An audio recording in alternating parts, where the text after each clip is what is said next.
Oh my goodness. I was just trying to fix something. You guys are all here. Hello, Hakim. Charles, good morning. Okay, Hakim. Just let's say hello to everyone, and as soon as that's done, you'll be the first. Let me just get my tea and toss it in the bin, the tea bag.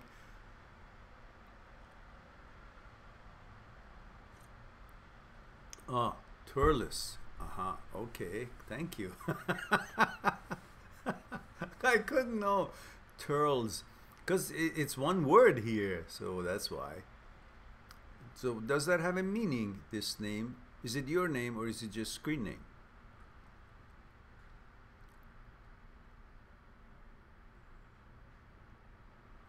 And remember, guys, read what I've written up there.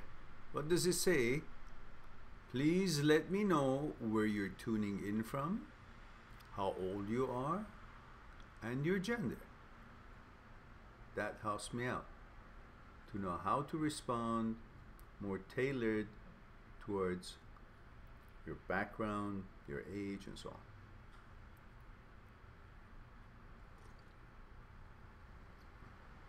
Oh, is it? I didn't know that. Goku's evil twin? Turles?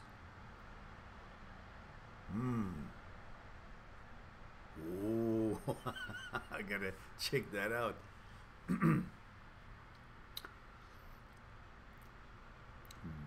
Bobby Necro. Hakim, thank you for letting me know. Bobby, yeah, there he goes. Bobby caught up. Male 38 UK.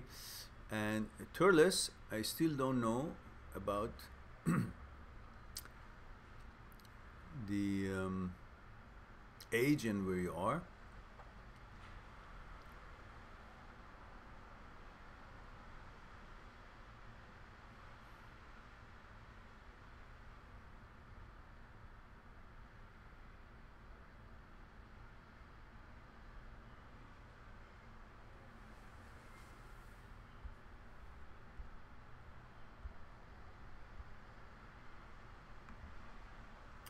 Right, let's just say hello to everyone and we'll start the questions. Have a cup of, couple of sips of tea. You guys relax. Hello, Jesse. How are you, dear? Jesse from Netherlands, right? Stian, 26, male from Norway. Thank you. And Jesse, what happened to your the protocol info that I need? Even though I know you guys, like I've known you guys participating, but I don't remember always. I think Jesse is what, 30? I think I remember something like you're 30 from Netherlands, and of course you're a woman. There we go. we solved that one. Hello, Gary, 55 UK. Turles, 30 from New York. All right. Perhaps we can... Oh, Jesse, 23, and I said 30, did I? Well, I just read it backward. I meant 20. Well, good thing that we're so far away. I'm not in trouble. And I can't, you can't claim that I, because I can't see you, therefore I couldn't have said that. You could have been any age, right? So I'm safe. I'm excused. And hello, Sid, M30 Estonia. Oh, you're in India now. Good. I knew that was coming, Jesse. I knew. I was shivering just the fact that, oh my goodness, I'm in trouble. No, Jesse, of course not. But the thing is, I don't see your face. I don't see anyone's face. I don't see your picture. I don't see your, your,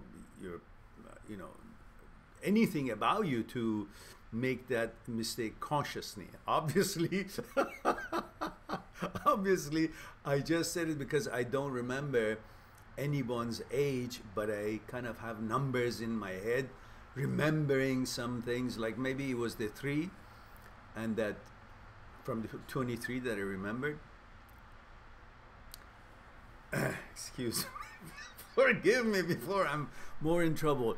God, I wish I've just said I don't know.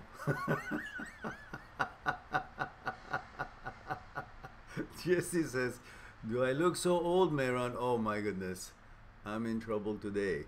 No, of course not. I don't even know how you look like, let alone meaning that.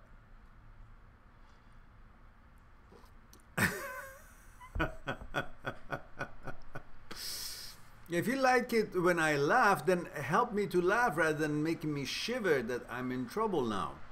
So, guys, let's just one more. Good luck, Siddharth. Oh, one more. I always read that name and I think it's just telling me, oh, one more person. So one more is the screen name. All right.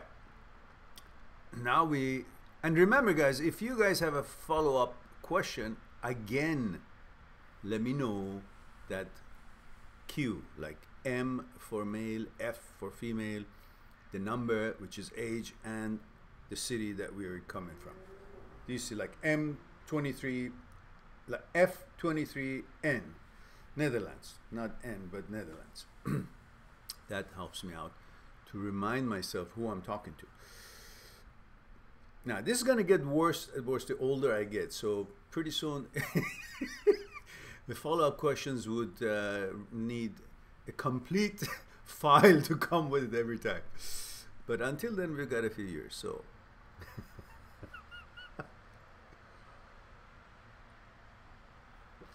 All right. I don't know why it looks frozen here, my picture. I guess this computer needs a little bit of a, I don't know, cleanup maybe. Memories get stuck or... So Hakeem was the first one who had a question. Hakeem says, I need your help. I'm really down today as I learn my ex has a new boyfriend. Hallelujah. That's good. That's good for you, because that will tell you to cut this off. Stop thinking that she's still good for you. Eventually, once you realize and face the actual truth of the situation, that would be the first step for you to move on. You cannot not eat an apple while you're chewing on it. Can you understand what I just said? Because I didn't.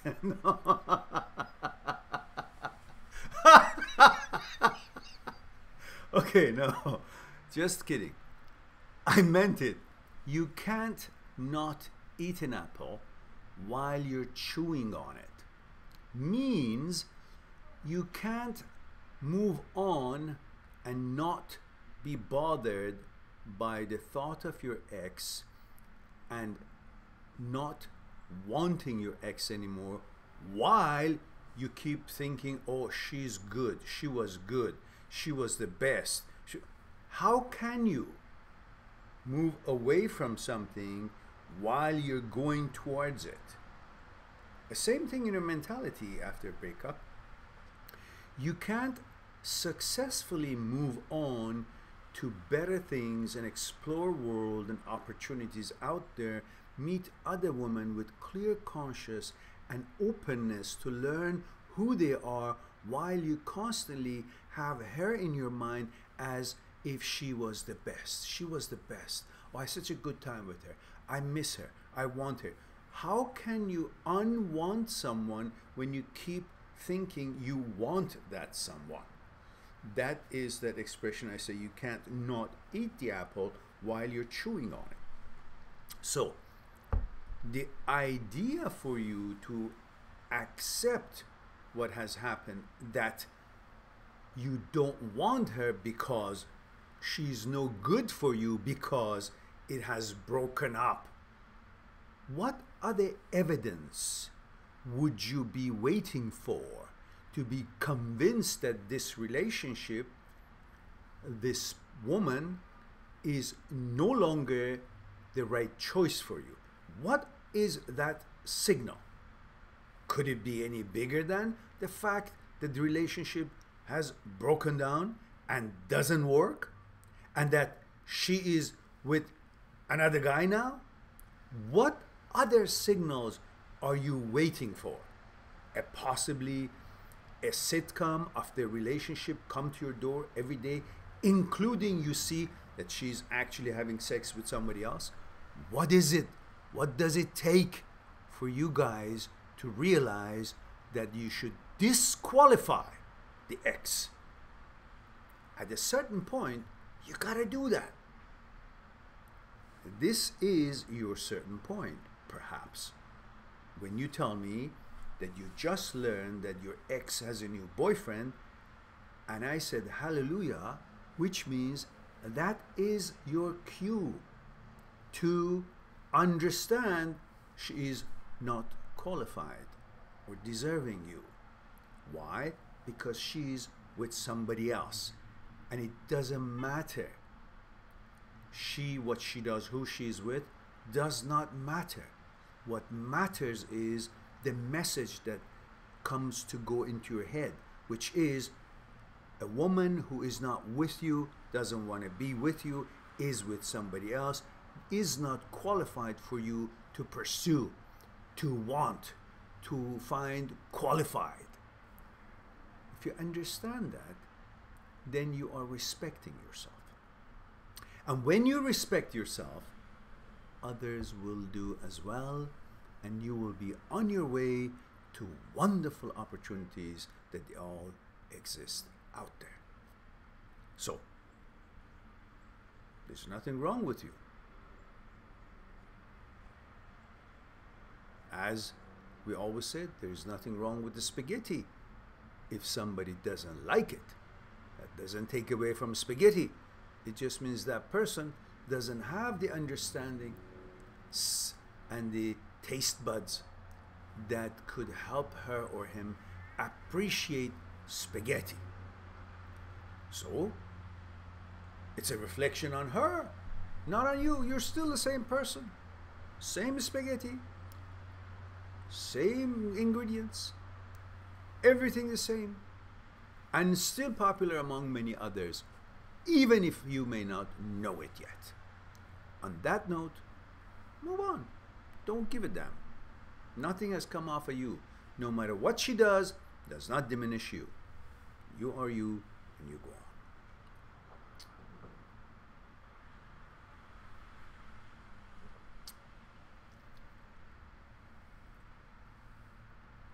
All right.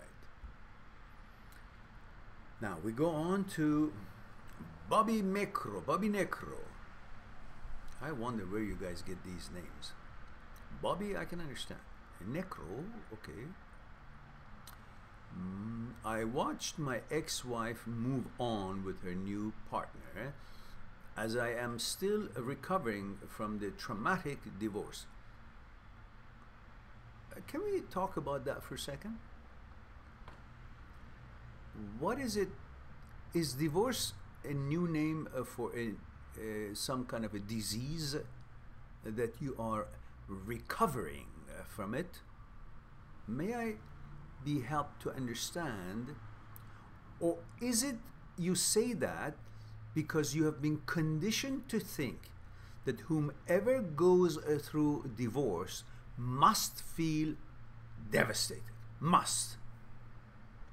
Is it not possible that you just weigh things out and say, okay, this is what has happened, this is what has happened, and that's why the relationship is breaking up, that's why it didn't work, that's why we're no longer a match, that's why or why not, whatever reason, legitimate or not, she decided or she broke the relationship and she is now with somebody else. These are all reasons for me to understand that this relationship doesn't work. So, is it not possible for you to reason this out, see it as what it is, and not to be obligated to reflect, to react as you're conditioned to react toward a divorce. Can you not just say, yeah, with such a behavior or outcome, I don't want her to be in my life. So why is it that I want her to be in my life, you ask? Let me think. What does she do for me? Nothing. She's not behaving well. We're not compatible anymore. She doesn't bring tranquility. Interaction with her is difficult.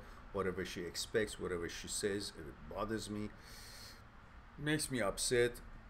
She's creating trouble. Behavior is not there. Promises are not as it used to be. So she's pain. She's bringing pain.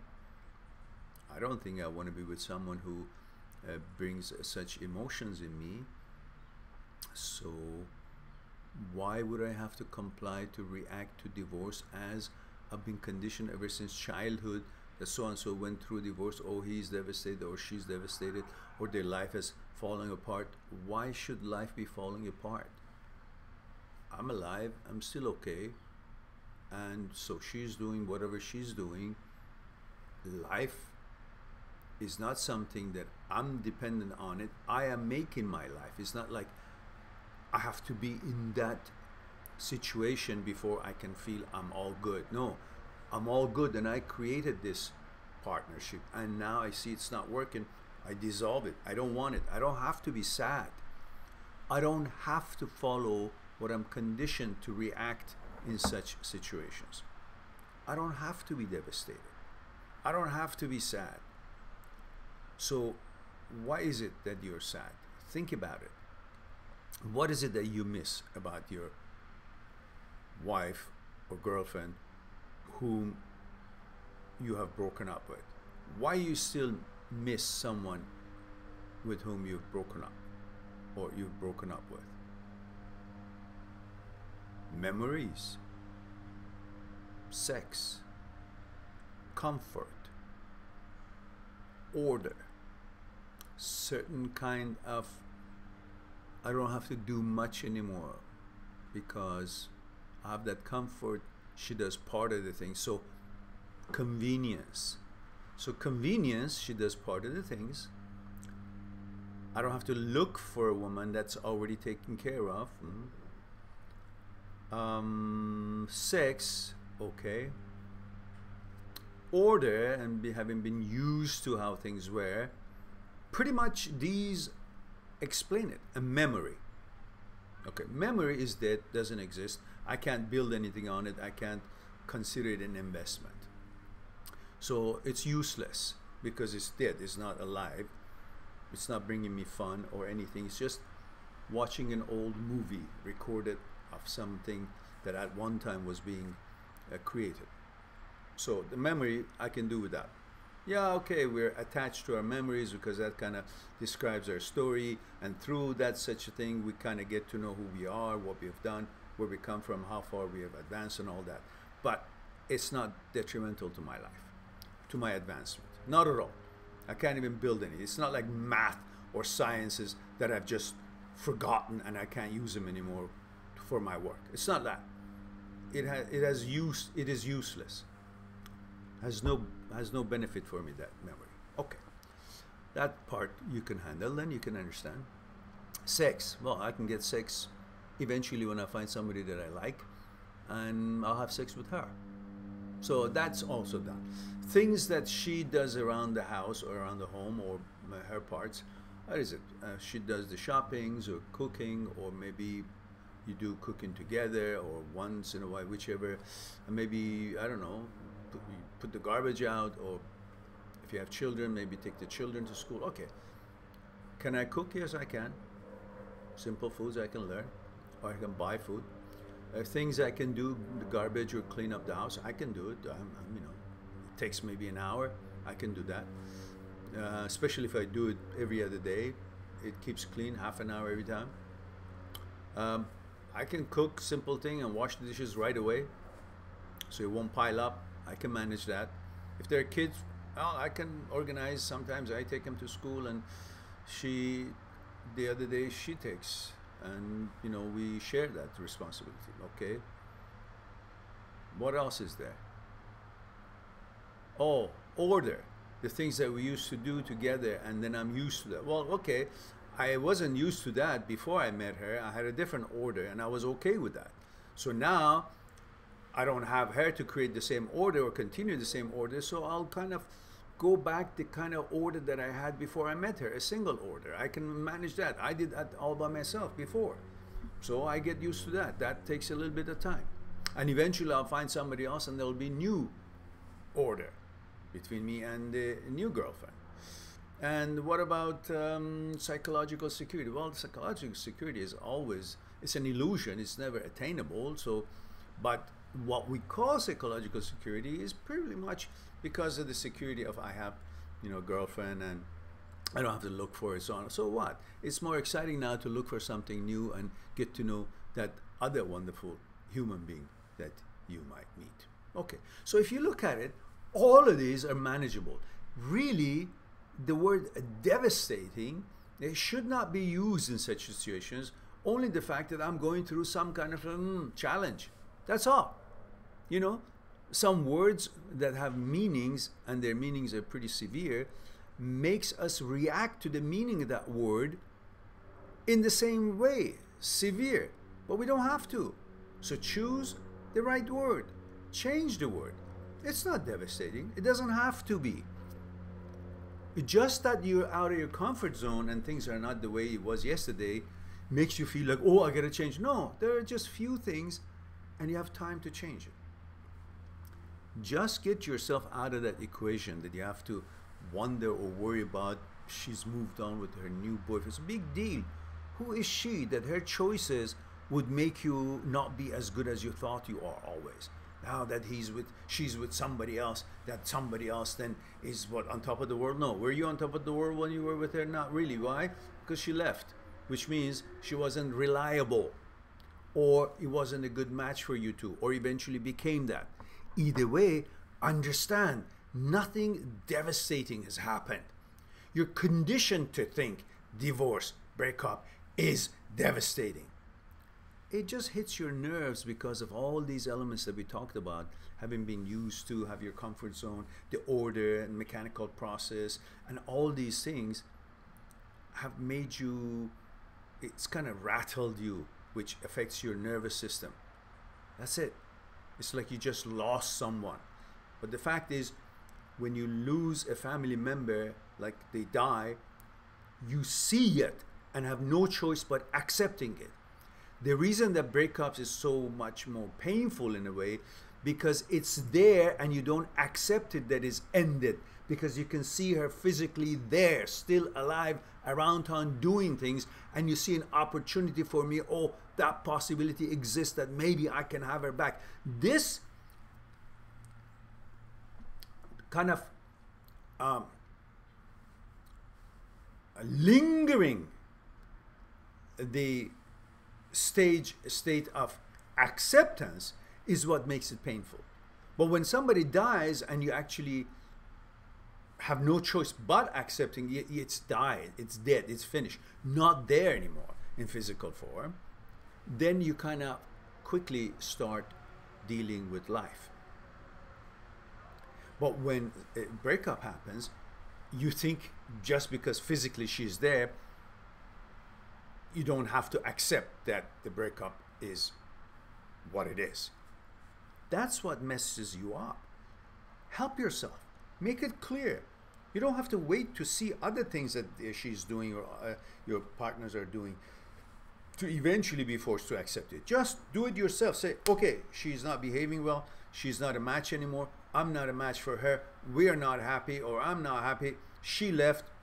That's it. I don't want it. End it. You end it. Don't wait for it to end it for you. Bit by bit. You know? That's more painful and longer duration of it. So if you think that way, you'll see there's nothing devastating about it. It's all opportunities opened up for you. You know, the rope connecting your boat to the dock is now cut, and you have the opportunity to go to the other islands and check it out and see what's going on, what other people, what other cultures, what other possibilities are out there. What are you afraid of?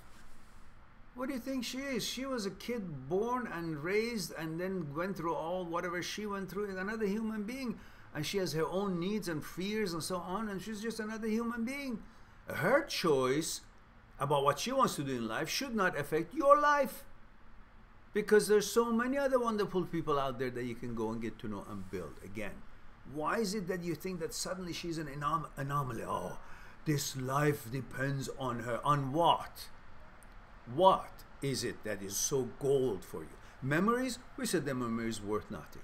What, sex? Well, I don't think her vagina is made out of gold. You can find somebody else, maybe even, more to your taste.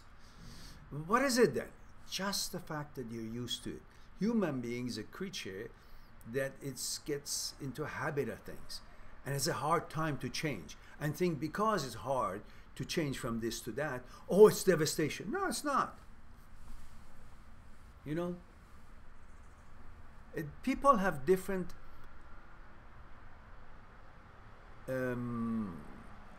definition for words, and they use them based on what they have been conditioned to think about the meaning of that word. I remember my father told me a funny story. He was working in Switzerland as a lawyer at one time in his life, and one of the other management of the company, the law company or whatever company was that he was working with or taking cases on their behalf.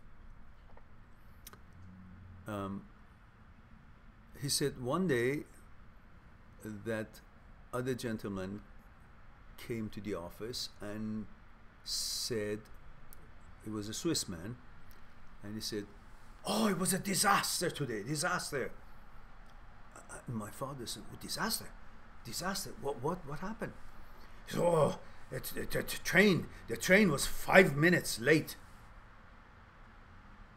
My father said, it depends what your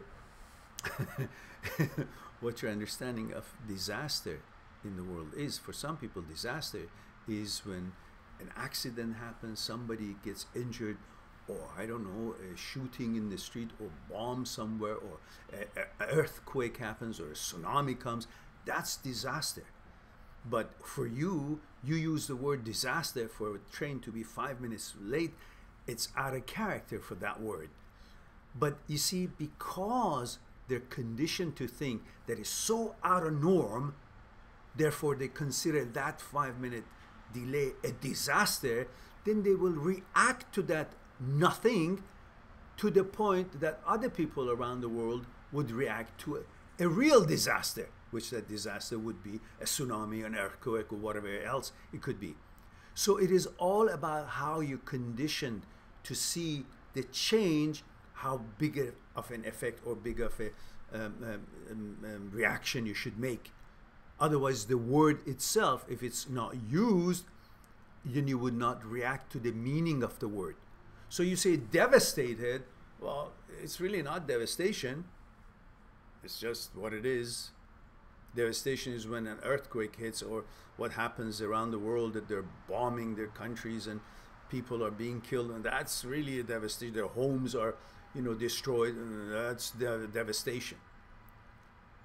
Tsunami comes and takes everything away, their hotel that they're staying, or the homes, or whatever, or the cars. That's devastation.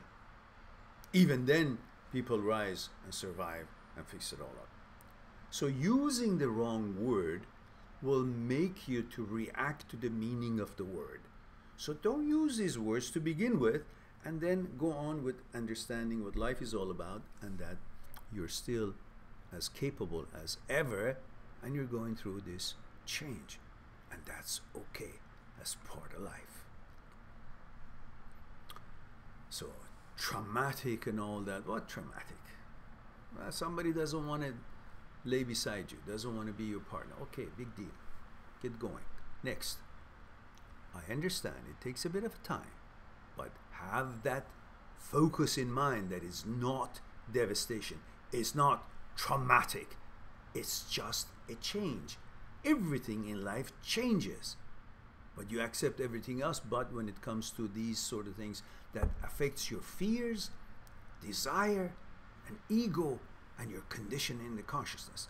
Otherwise, it's no different than the bus been late for 5 minutes. Pretty much. Don't label it, you will deal better about it.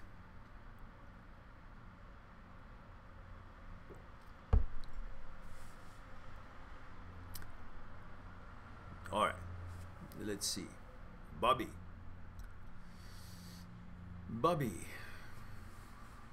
And one more says, hello Mehran, female 25, Europe. Europe is not a country. So it's a big place. Which part of Europe? That doesn't tell me. It's not a European culture.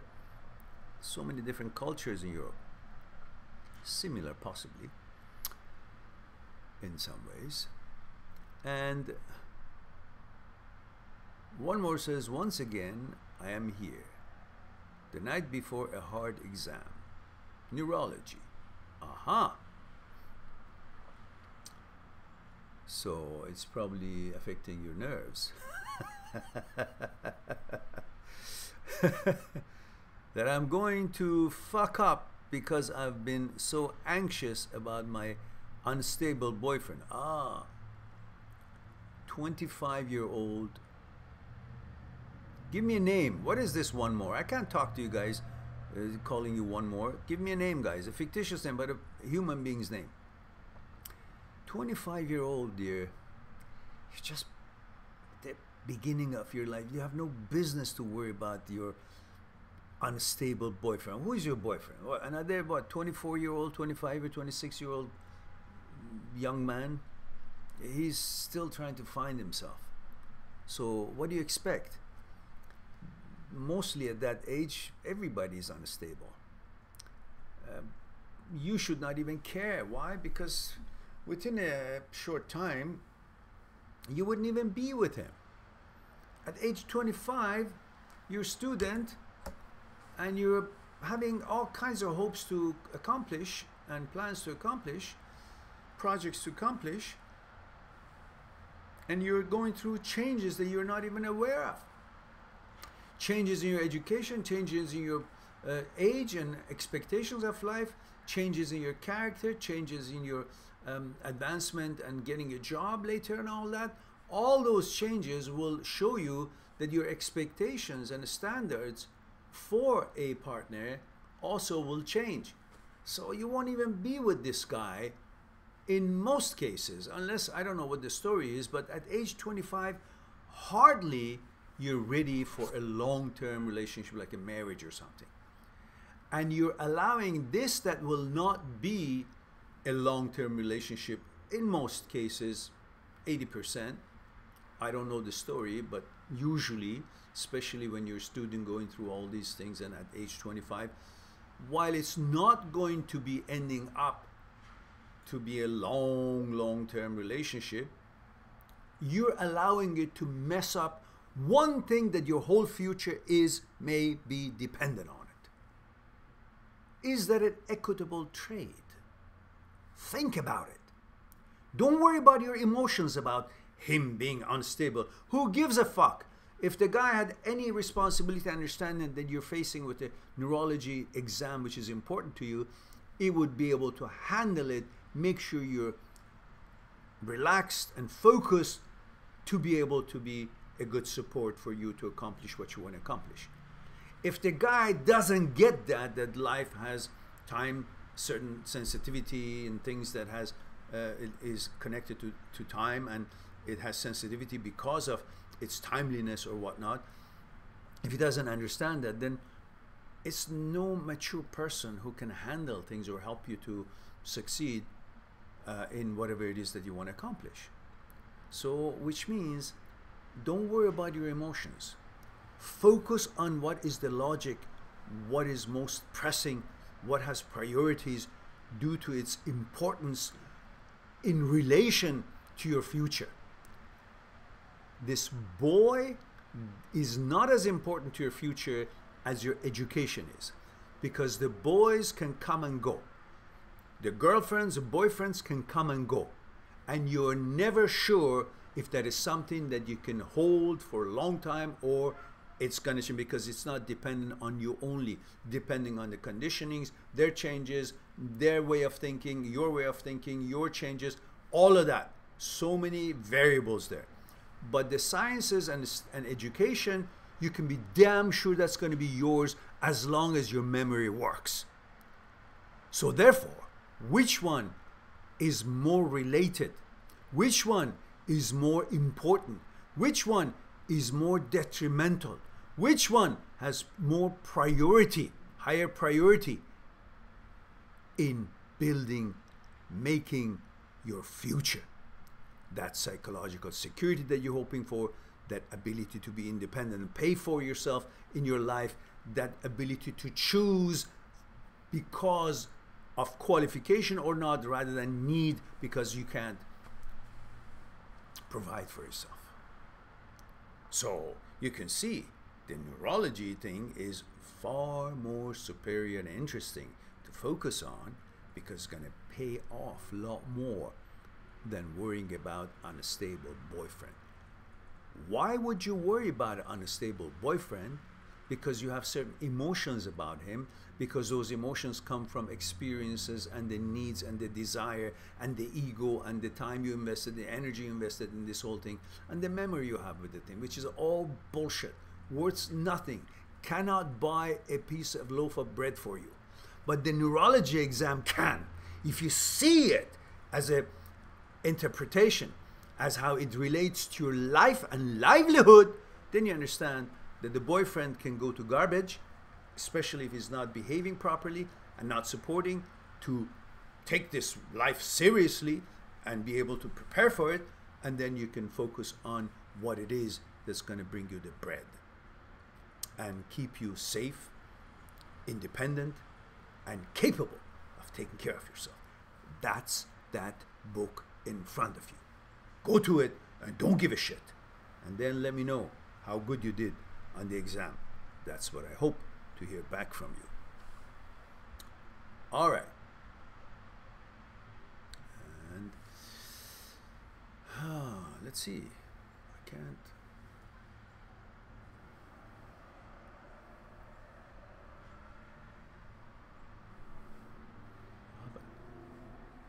What was I looking at that? It's kind of hard to see.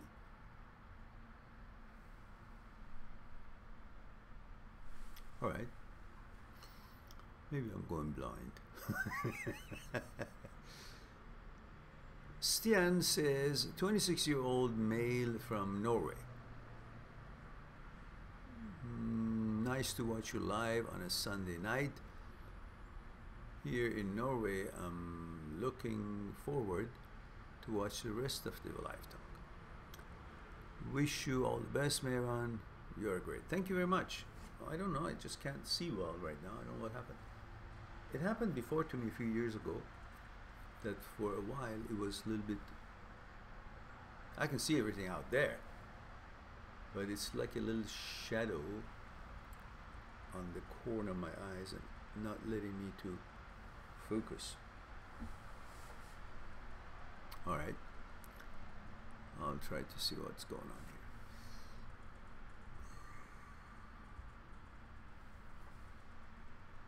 Good thing I was in my at my eye doctor the day before yesterday, and he said eyes are good.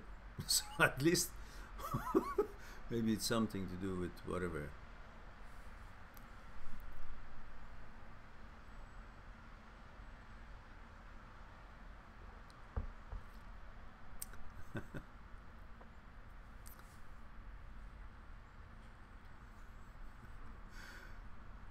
I'm just reading Jesse's comments. Do I look so old, man? I don't know how you look. Stian says, I will start with a question. What kind of music do you like to listen to, Mehran? Oh, music. All kinds.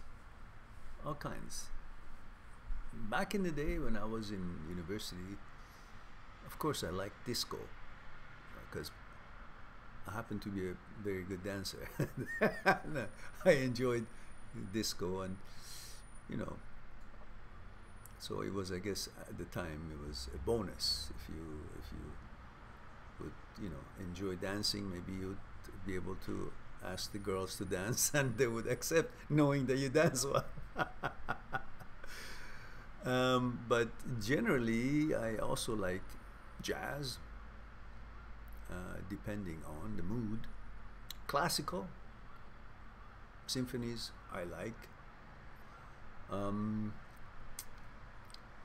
Music like Gypsy King I enjoy very much. Depends on the mood again. And in university time, Barry White was a big you know, popularity then. That kind of a music. All kinds of music. Pop music I like. Flamenco guitar solos I like. Good symphony with violin, piano I like all kind of music. I don't like metallics, stuff like that. I don't care for it. I still don't see well. Damn it, what's going on?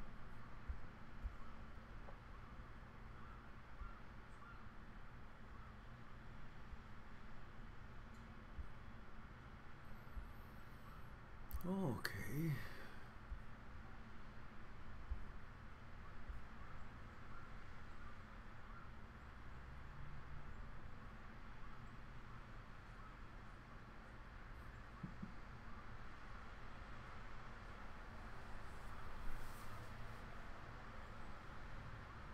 Sid says, in India for a conference, presenting my paper tomorrow.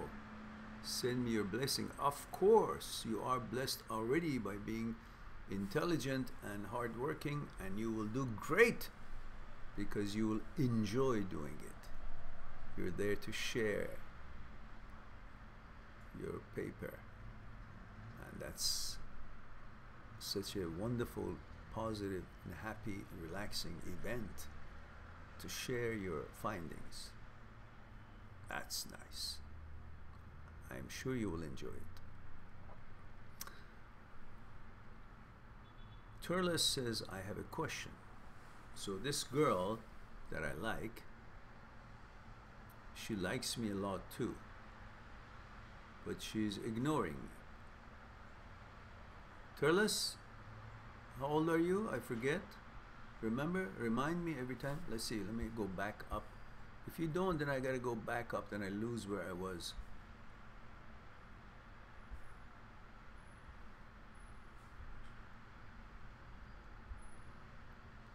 I don't have your age, Turles, do I? Oh, 30. 30 from your New York. Okay. It helps me if you guys just put it in there so I don't have to look for it. Okay, Turles says, I have a question. This girl likes me, that I like. She likes me a lot, too. But she's ignoring me. I sent her an early Xmas gift. She didn't respond, but she did redeem the Amazon gift card I got her.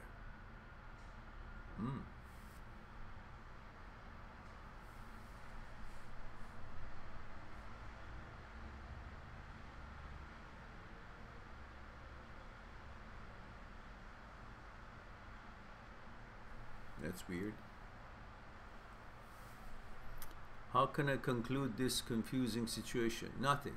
Just don't contact her. Say nothing. Has she got you any gift?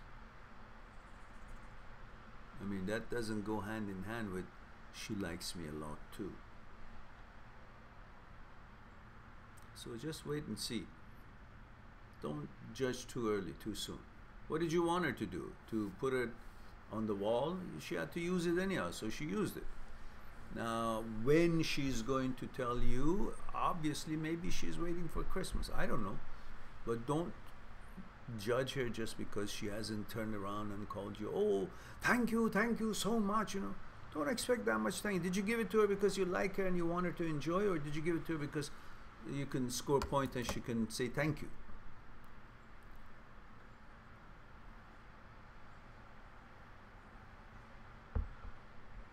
What the hell is this thingy? My eyes, like having looked in the sun. Let's see, which one is it? I don't know. All right.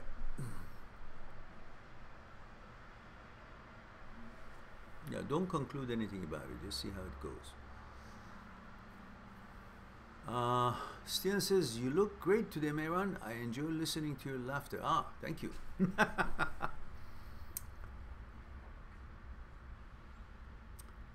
Vivi says, 30 male California.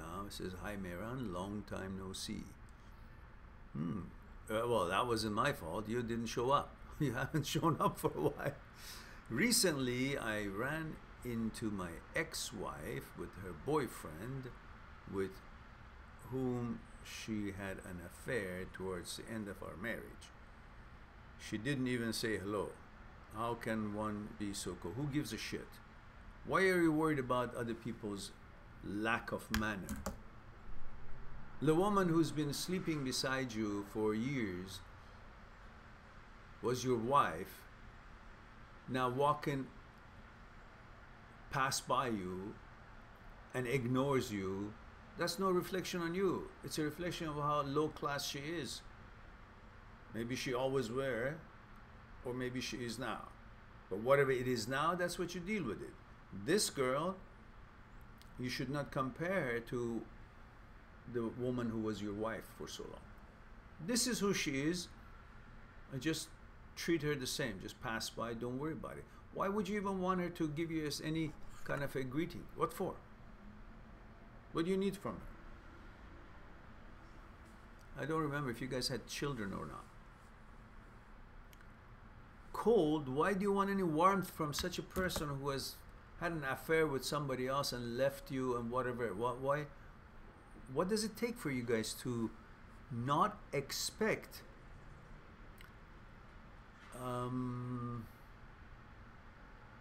something that is not, it's, you know, you shouldn't be expecting from? It's like you expect an apple to be tasting like, I don't know, carrots. For that, you got to go buy carrots. So why is it that you expect someone like that not to be cold to you? For many reasons. First of all, she's probably, whether she admits it or not, ashamed because she knows what she's done. And when somebody is like that, wants to keep it up, that I'm no less than you, even though I fucked up and I don't measure up, but I'm above you. And that's why I don't look at you, because I don't want to be reminded that I'm, you know, a mess up. Maybe that. Whatever it is, you shouldn't expect anything from her. Just move on with your life.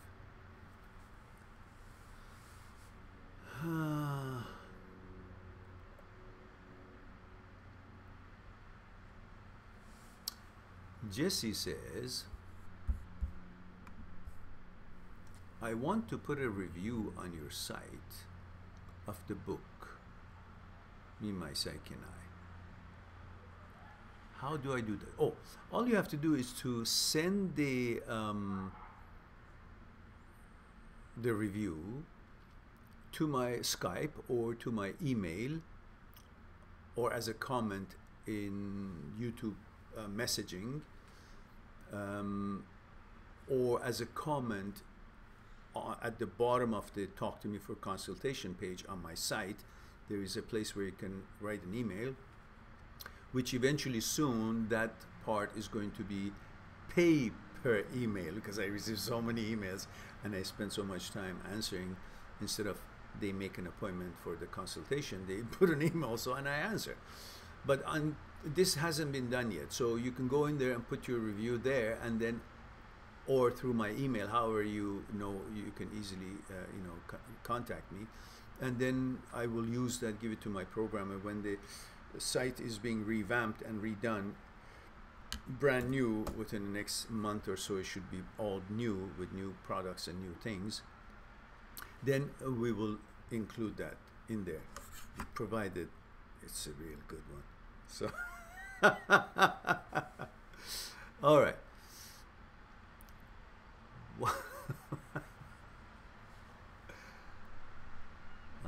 My eyes is getting back a little bit. Still, it's got a little bit of a funny thing going on. And one more says, I will change my nickname to stop your confusion. Then, yeah, that's right. One more. One more what? In fact, I was just greeting everybody the other day, I think, and then when I got to your name, or was it today? It was the end of some session, I believe, some live streaming, and I saw your name says one more, and I said, oh, there's a one more question, because I thought that's what you mean. One more question before you go. Anyhow, you can keep it as you like it. I don't. Sid says, what is ego? Today I have been meditating and thinking about this a lot.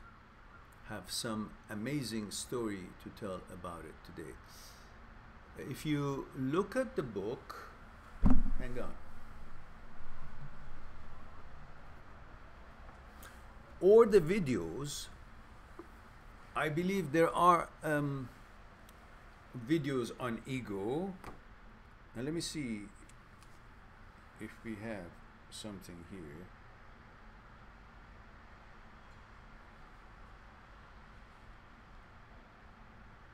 You have the books. So if you look at the Me, My Psyche and I, you might find something about what is ego. Or the video that I have already put out on that should be helpful for you. Yeah, I don't know, there's so many chapters, I don't know right now. So maybe you can take a look at it and see, you see the word ego.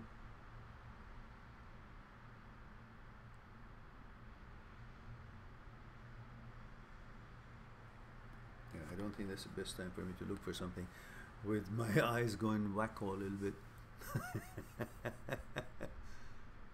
It's better now.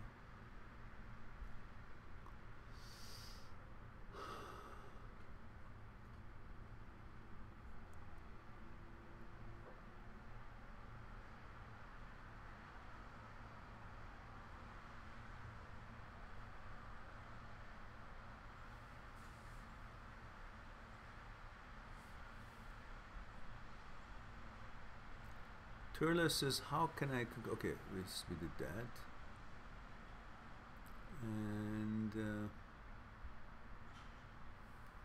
Jesse says, oh, we did respond to that. And Sid and Ego. V says 2 of 2. She has no remorse. Why some people are so selfish? Why a donkey pisses in the street? That's a good question. But to donkey is not a question. That's just the way he is. That's what it does. So you can't ask a question about conduct of somebody else which has to do with their values, conditionings, understanding, their psyche, their way of seeing things. You're not responsible for their behavior. So why do you bother yourself to know what is the root cause of somebody else's action when that action is a negative action? Why do you care? Why should you care?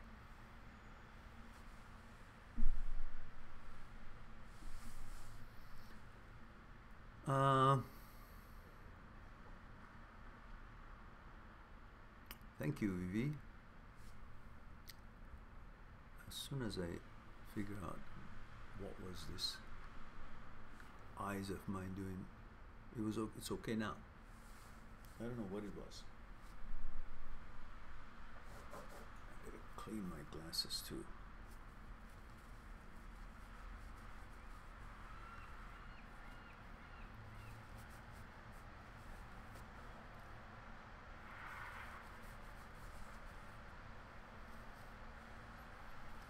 Alright, that's better.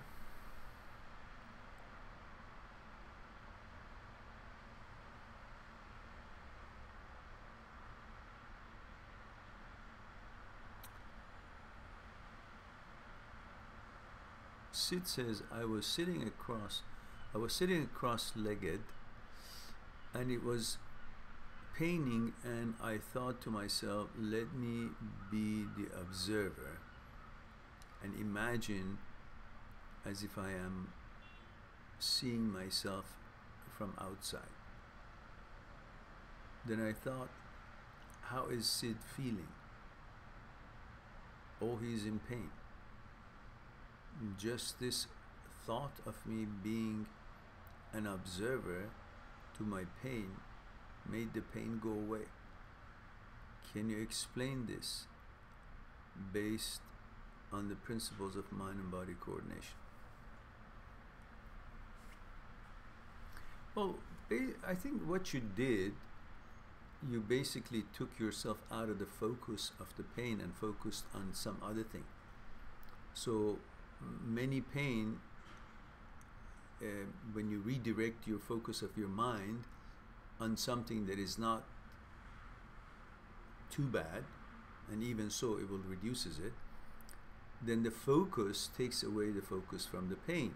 So you went out and tried to observe yourself, be a watcher on yourself from your thoughts. So your thoughts actually got busy doing something else, and your focus went away from it. It's like I'm looking at this painting on the wall, and when I don't look at it and focus on the details of the other painting in the wall, I forget about the problems that I saw in this painting in the wall because I'm now focused there. And pretty much the same thing happened here. You were trying to focus on seeing yourself and analyzing what Sid is feeling, and then you weren't focused on the actual feeling that this Sid was having, but you were trying to find out how a second person that you're trying to figure him out is feeling, rather than the actual feeling that that person is feeling. So in other words, instead of being focused on taking the picture, you were focused on how the picture is going to look like when this person is going to be taking the picture. So you weren't focused on the actual taking the picture. So same thing here. You were focused on the pain when you were just you and the pain. But when you started looking to see how this entity, which is you, through your thoughts, you created another angle, and through that angle you were trying to see how this entity is dealing with this pain. No longer you were in search or focusing on the pain itself, you were focusing on how he is feeling the pain. So in other words, you separated yourself from this he, and therefore you weren't feeling it, at least in your thoughts. He was, but you were no longer in contact with the pain that he was feeling. You were in contact with how he feels, you were waiting for him to say something, and there was nothing coming back. So therefore, you kind of didn't feel the pain. And also because you kind of stretched it a little bit longer and you got used to it. Maybe not that philosophical. Or you're a good practitioner and you just stretched pretty good, got used to it. All right.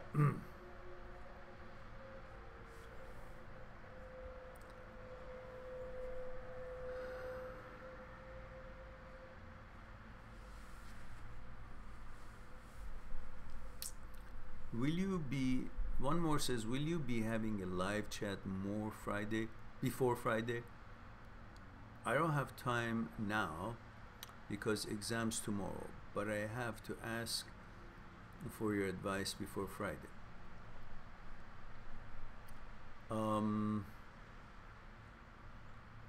I'm not sure if I will or not.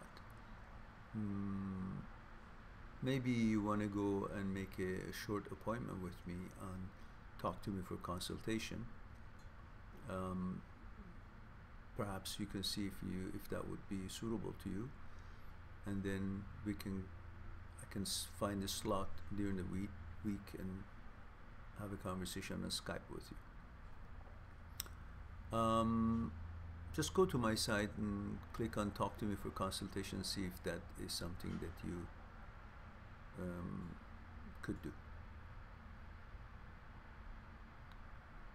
Kazi, what did you consult? Oh, right now you don't have time, you said. Okay, go to your studies right now and then figure out later. You need to study.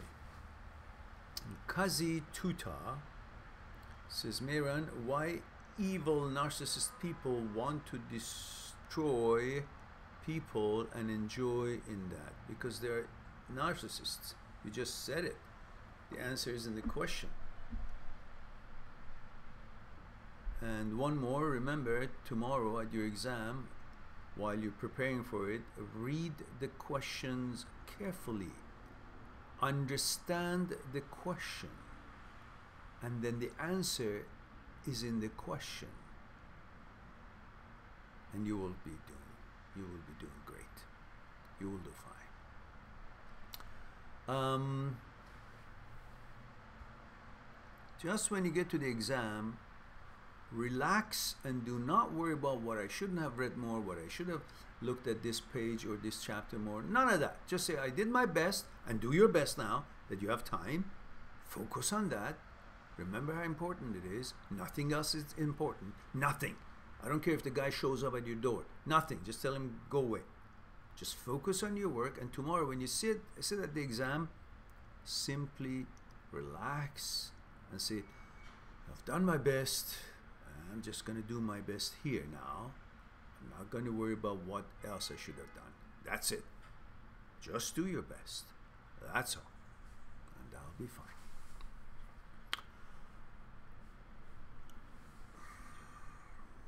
Paul says, hello. I just rock or work. Anyhow, hello Paul. Stian says,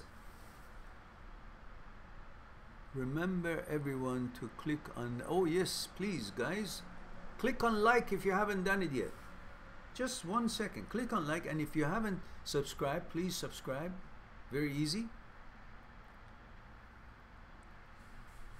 And you all know yesterday we broke the record we have for live streams. We had 5 hours and a bit. 5 hours and a few minutes live stream, and funny enough, it didn't seem that long to me.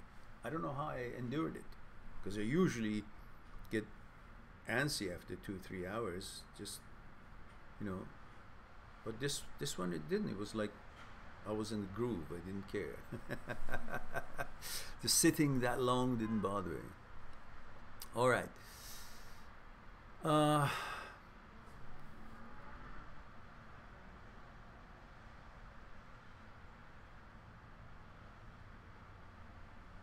Paul says, hello, I just broke up with my girlfriend. All right. It's the 4th time that we broke up. Maybe 4th time a charm. She blocked me on all platforms. Paul, remember, you got to tell me where you're tuning in from, how old you are, and all that. So do that before I get back to your question, guys. I need to know that, otherwise I don't want to say it. Please, it's important for me to know your age, where you're tuning in from, if you're a man or woman, and I forget who you are. So when you write a question, please remind me, you know, especially when the names are not easily to remember, or they're screen names, and you know, I don't always talk to you every day, so I forget. So remind me your question. That would be very helpful.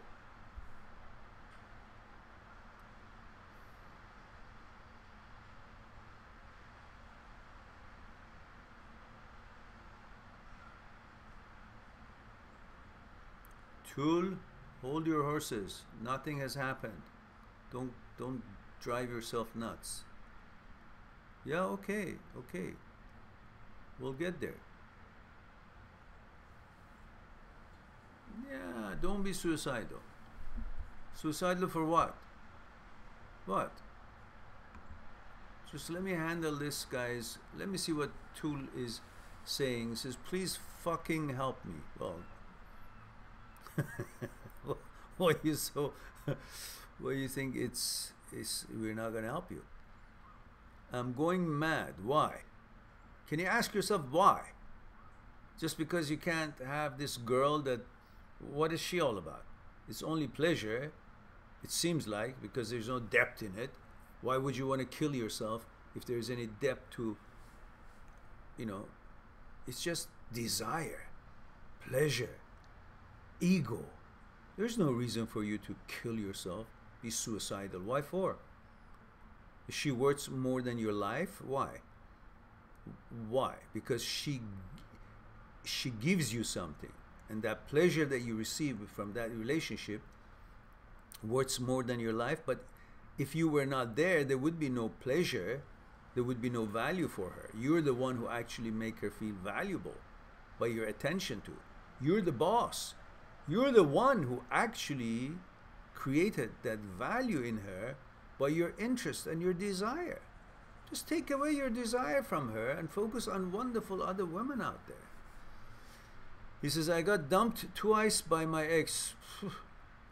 After the first time, you should have never come back. Why would you want her? Somebody who actually, as you say, dumps you. Why would you want to pay attention to a woman who doesn't understand how to appreciate you? I feel so weak and suicidal. Really? That easily you give up such a most valuable treasure that you have in life, which is your life?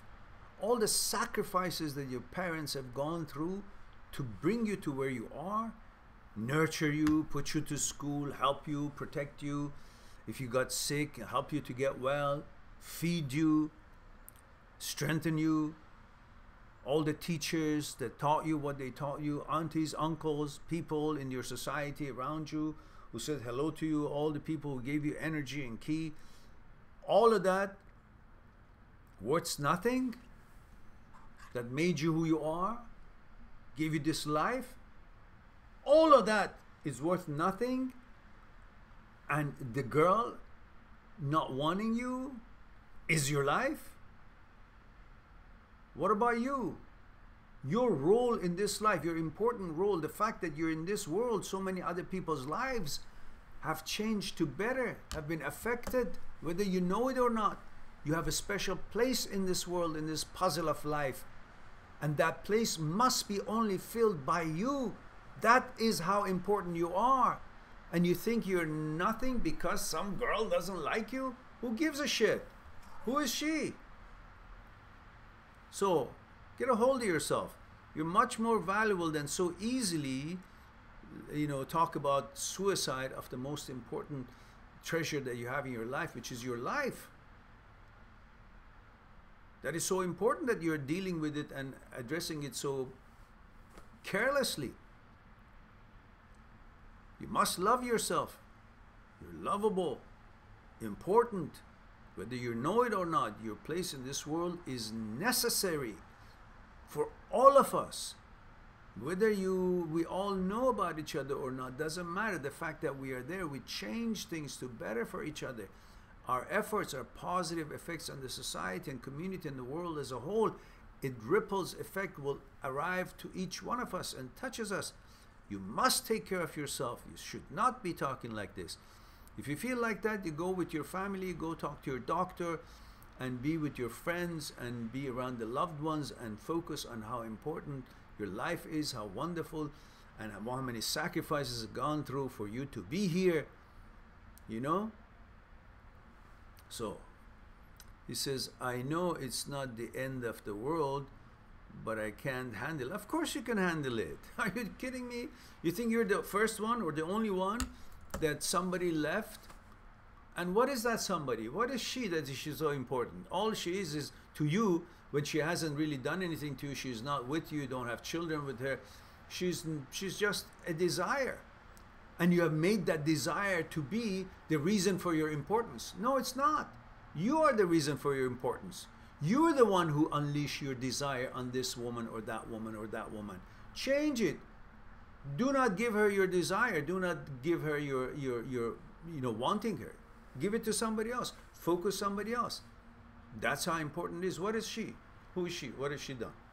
To be the anomaly of this world. What? Mother Teresa? No. Why she what? Cure the common cold? No. Is she the compassionate, the wise of the world that is now bringing the justice to the world and to all the old men and women and children? She is helping them to benefit from her wisdom, or she feeds them, or what? Compassionate and brings peace and tranquility to the world. What does she do? That she's so important for you that you think, oh, devastating, suicidal. For what? For what? She's just a human being.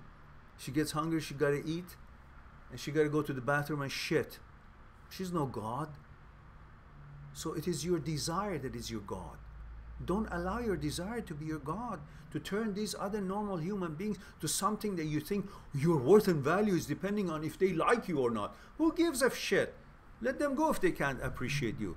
You go and express yourself to the world, learn and educate yourself, and build something out of yourself, accomplish something in life, and find that balance, and that balance brings you confidence, and that confidence attracts other quality friends and quality women for you to get to know and build anew. Of course you can handle it. Relax. There's nothing there but pleasure. And I don't know enough about your situation, but I recommend to you, if you really think the way you are and you're not listening to what I'm saying, go to your mother and father, go to your brother and sister, go to your friends, go to your doctor, go to a hospital, and tell them how you feel. And then let them help you. There's nothing else I can do from here other than to tell you that you're an important person and you have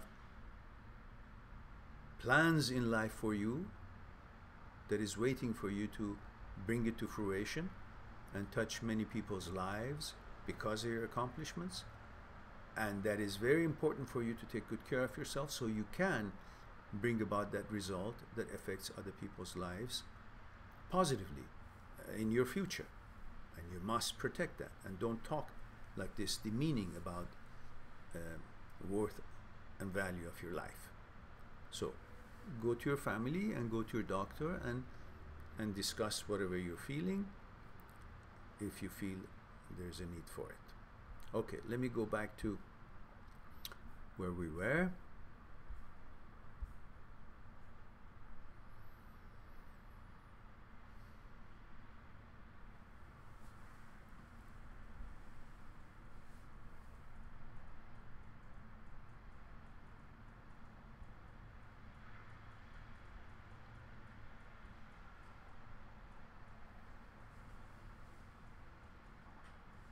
Okay.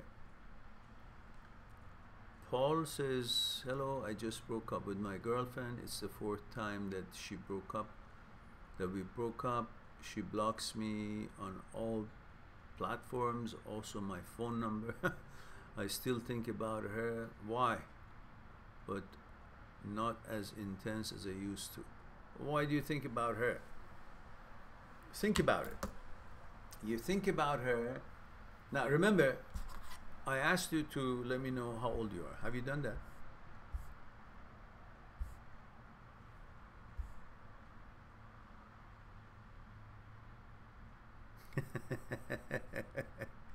No, Timmy, I'm not. I'm not gonna do that. Thanks for the suggestion, but no thanks. This is Sunday and I'll be meeting my mother in a few hours, so that's what the Sunday ritual. So my son, myself, and my ex-wife, we all go and visit my mother on Sundays. So I'm not going to do 6 hours today.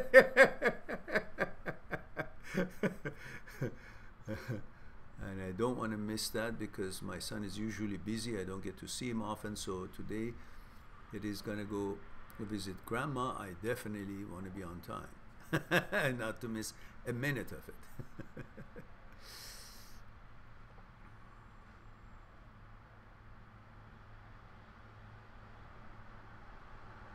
All right, so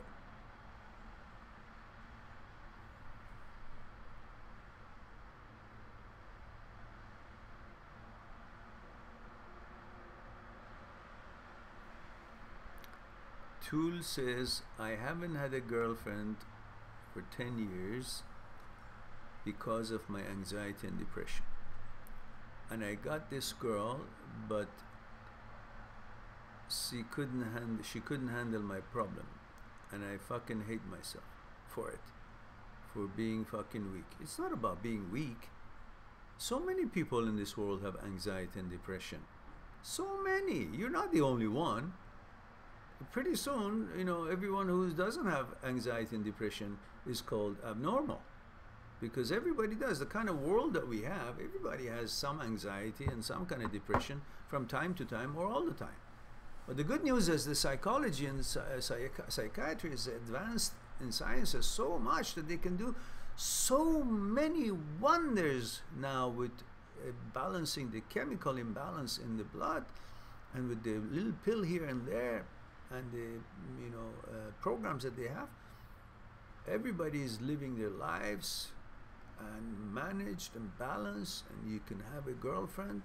Just suggest you go to psychologists or psychiatrists. If you don't have one, request from your general practitioner and get a referral. Go see him or her, and they will do their tests and exams, and you probably have done these things, and they give you proper medication and brings the balance. It's just about a balancing act on the bloodstream and blood chemical. It's nothing wrong with you.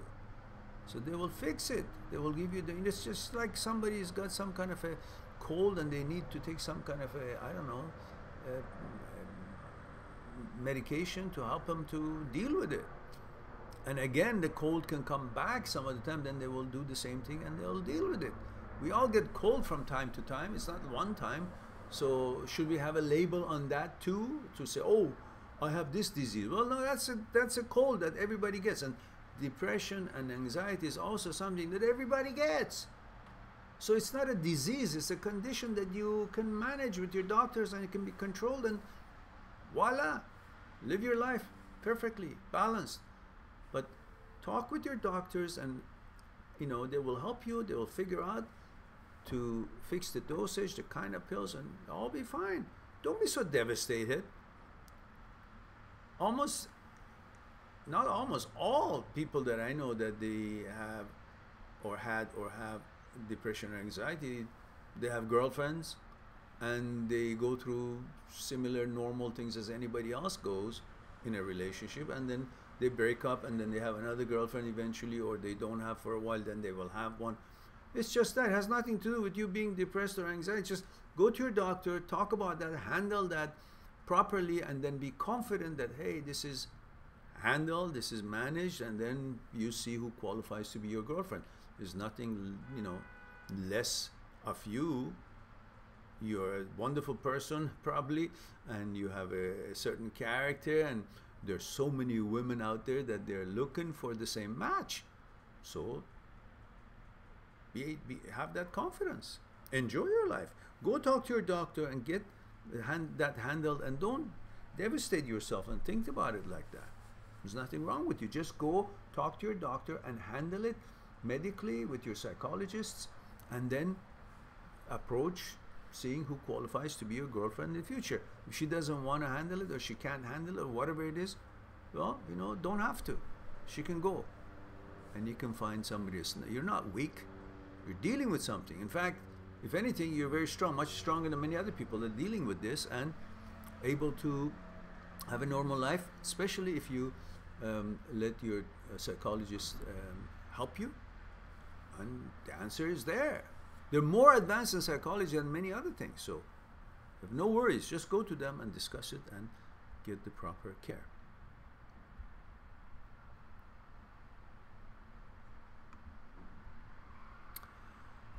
All right.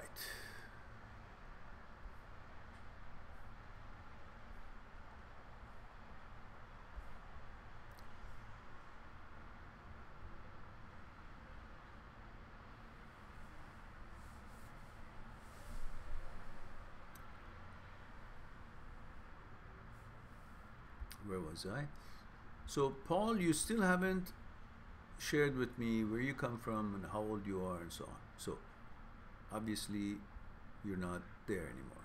So, if you're not there anymore, I move on to the next question. Adam Nesbitt. Hello, Adam. Adam says, I have a question. Why does my ex from 2 years ago still have all our pictures on her Facebook profile? I don't really care, just curious from her perspective. How old were you with that girl? Whatever it was, obviously, you know, there was many good times and it's part of her life. So she thinks there's nothing wrong with it to be in her Facebook. Why should she take it away? Or maybe she's just not thinking about it. That, oh, I should take that away. What for? It's there. You know, if it hasn't been such a nasty breakup or disastrous situations and ordeals, what's wrong? You know, there's a girlfriend, a boyfriend, the pictures on Facebook are there. If you wanted to go and one by one take it off, and the question is, why are you checking her Facebook? Adam, let's get to the bottom of this. Why do you care? This is her memory, and perhaps it's there, or she doesn't care to delete them, or she doesn't think about deleting them, or she doesn't think she gotta go one by one delete them wherever they are to find them, or she just thinks, well, it's part of her life and it wasn't, you know, bad experience, or so it's there. Why shouldn't be there? It doesn't have to be a hostility.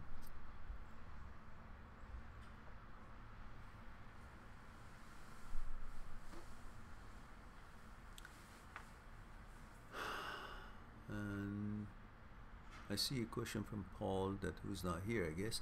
Says, how can one get over a person? How long will it last? I have a video. If you go on my channel and type in how long breakup lasts, or look at the playlist says how long a breakup lasts, maybe I have a playlist on that name, or how to move on, you will have, just say, you know, you will have a number of videos addressing such topics.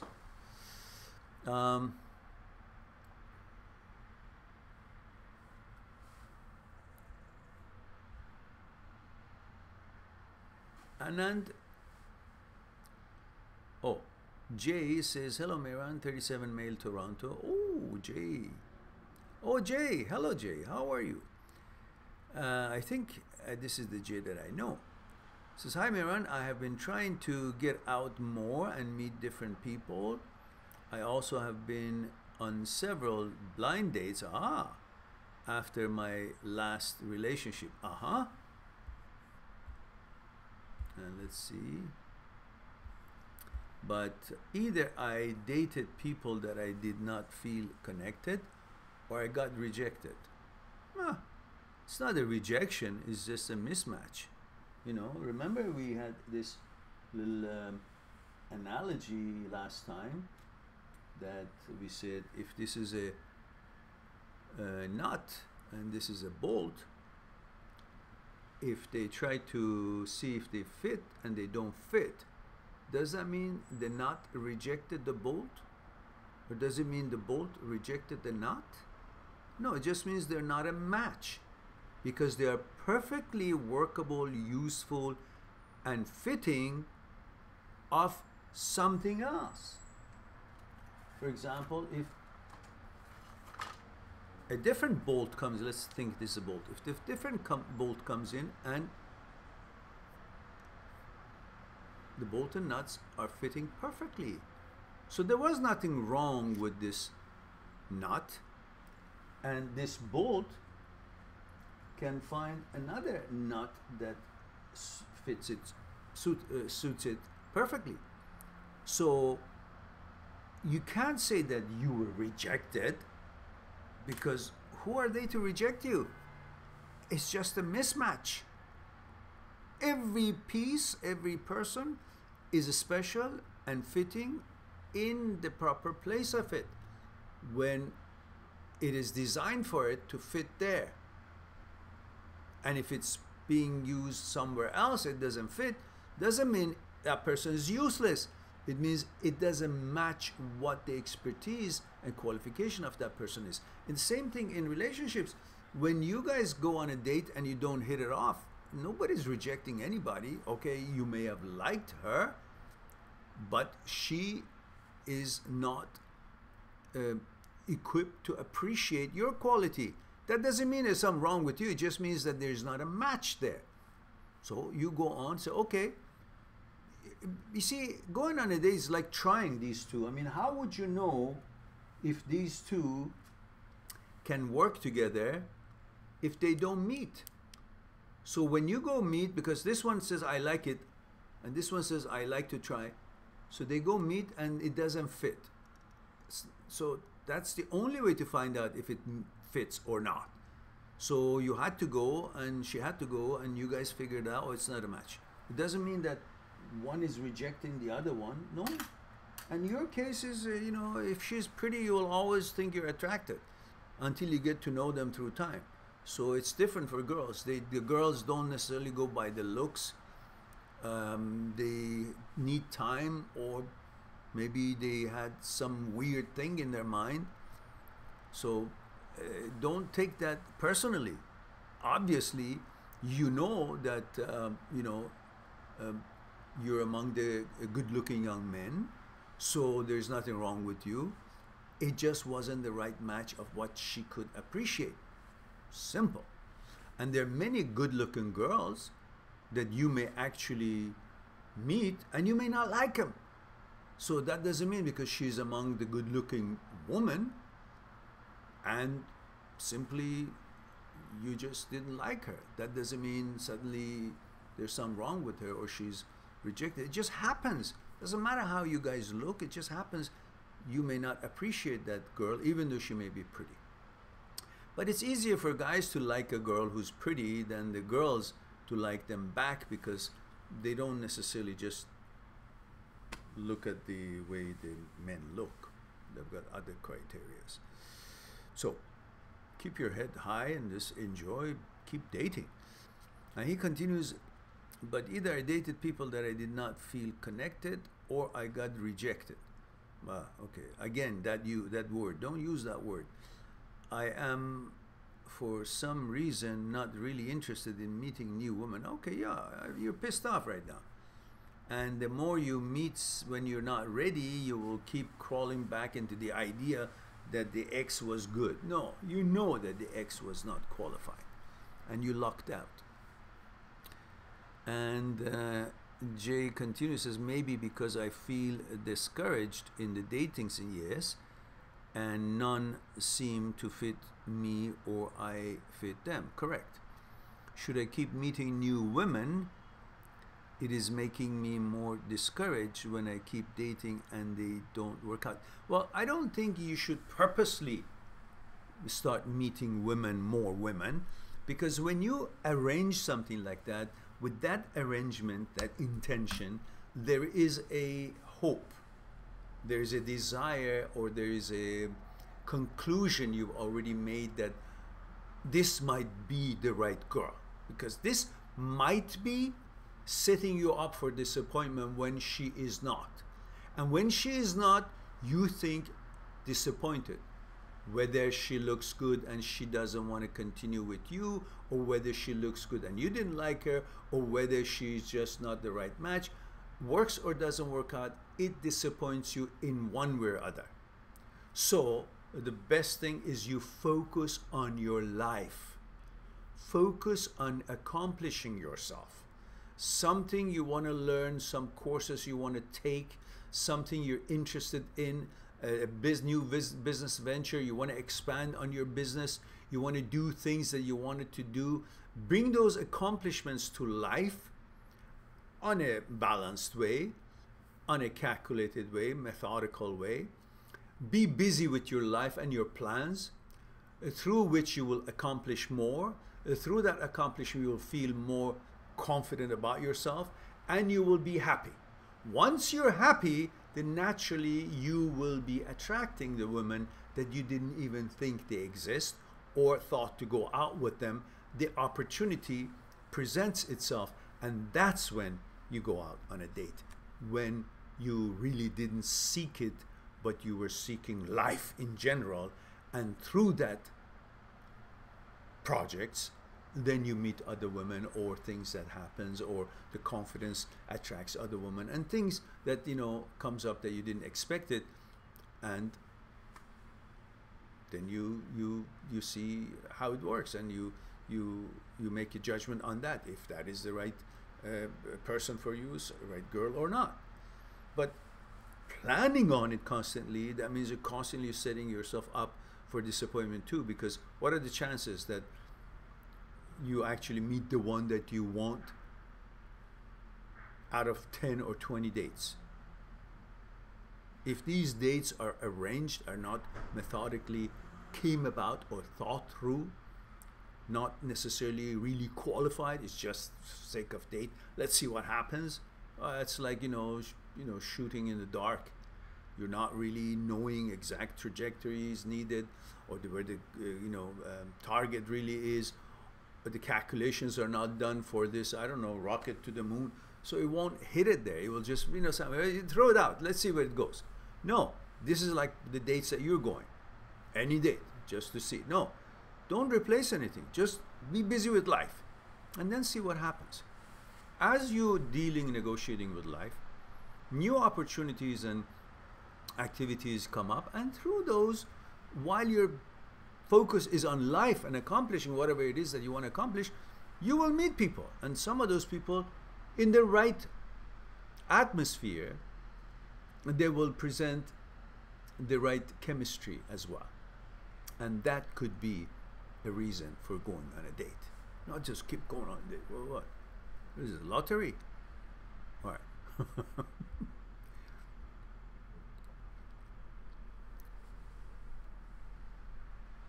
Yes, exactly.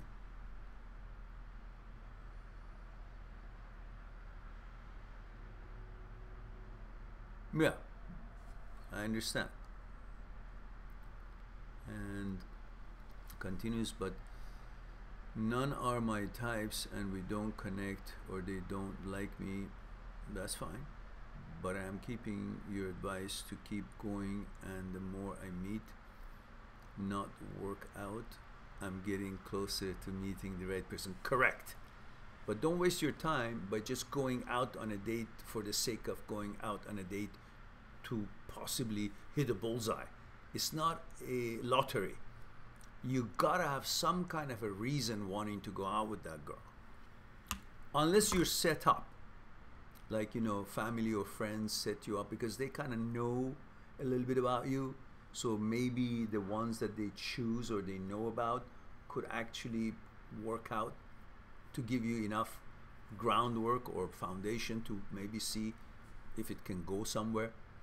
But I suggest to you, do what you're doing. If it's a promising, on paper, it looks good, then you go with the open mind and not expecting anything.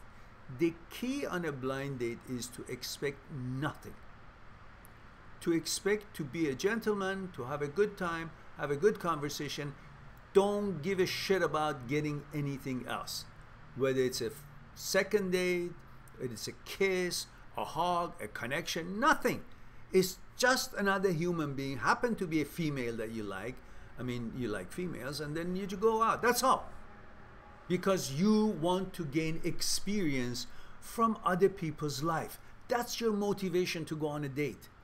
You're not going on a date to see if you can go on a second date, if she qualifies, if you guys connect. No, you're going on a date to express yourself and let the other one express herself of their journey in this life. You can learn something, she can learn something, you can see what their experiences were, compare, bring relativity into the picture, and just spend some time rather than sitting at home and thinking about whatever it is that you're thinking. That's all. Your expectations from that date is to share a time and story, and not story of your exes. If that comes up, you simply say, you know what? The X has a meaning, means X is gone, doesn't exist. So let's talk about things that it's not X. And that's why you can. That's how you can direct the conversation. At the same time, not to have to be her sounding board, or she be yours. That's terrible to talk about the exes when you go on a date. So when you go on a date, you simply want to talk to this another human being who happen to be a female, and it's pleasant. The whole shine, the whole proper manners and good time and good conversation. That's what you expect. That's all. Spending time of life. Now, whatever else happens, you will know. But going there with any kind of expectations of any kind, setting yourself up for disappointment. And don't do that. All right, let's see. And Jay says, mind you, I'm not going in with a bad attitude and really am present with them. Yeah, of course. I feel like I'm just getting older and will never find anyone. Oh, you will. Getting older is good. You will now see it more clear when you are on a date. And don't analyze them. Just be there. See what they say, what their life has been, what you've gone through, what they've gone through, or just talk about things you like. Don't try to create something. Oh, we have this in common. Oh, do you like this? Oh, do you like that? Oh, therefore we have things in common. Don't. Just be there. No agenda. Just someone from somewhere in the world is there, and you're sharing a certain time together. That's all. A bit of tea or food. Having food. Enjoy the food. Focus on the food. Focus on if she's having a good time, if she's taken care of. Just be a gentleman. That's all. That's your plan. Nothing else. And go from there. Takes the pressure off. Now,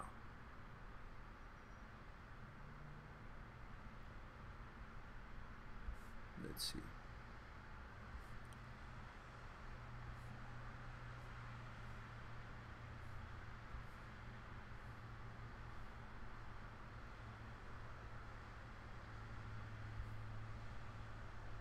Oh, we have another troll, guys. Jubilation. Mike Lit. What? Oh, it's a garbage, garbage screen name. He thinks he's very clever. All right.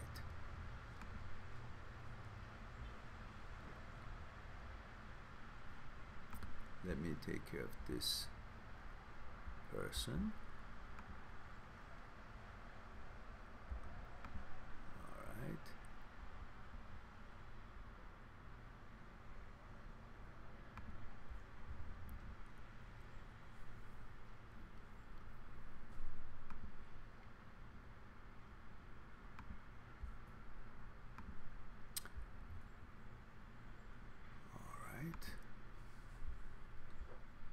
Now that we have reported these people,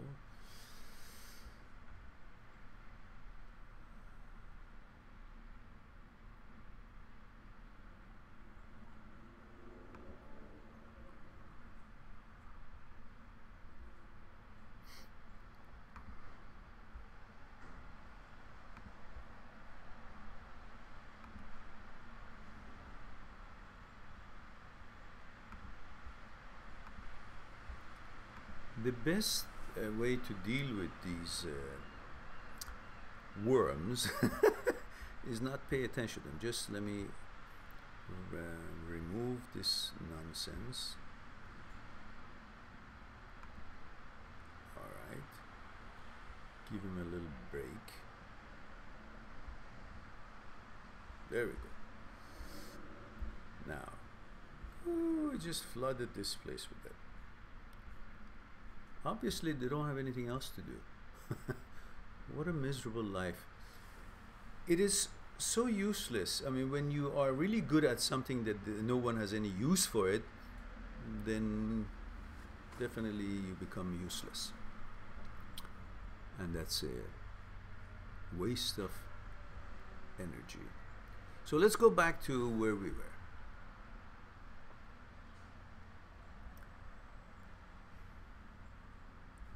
Okay.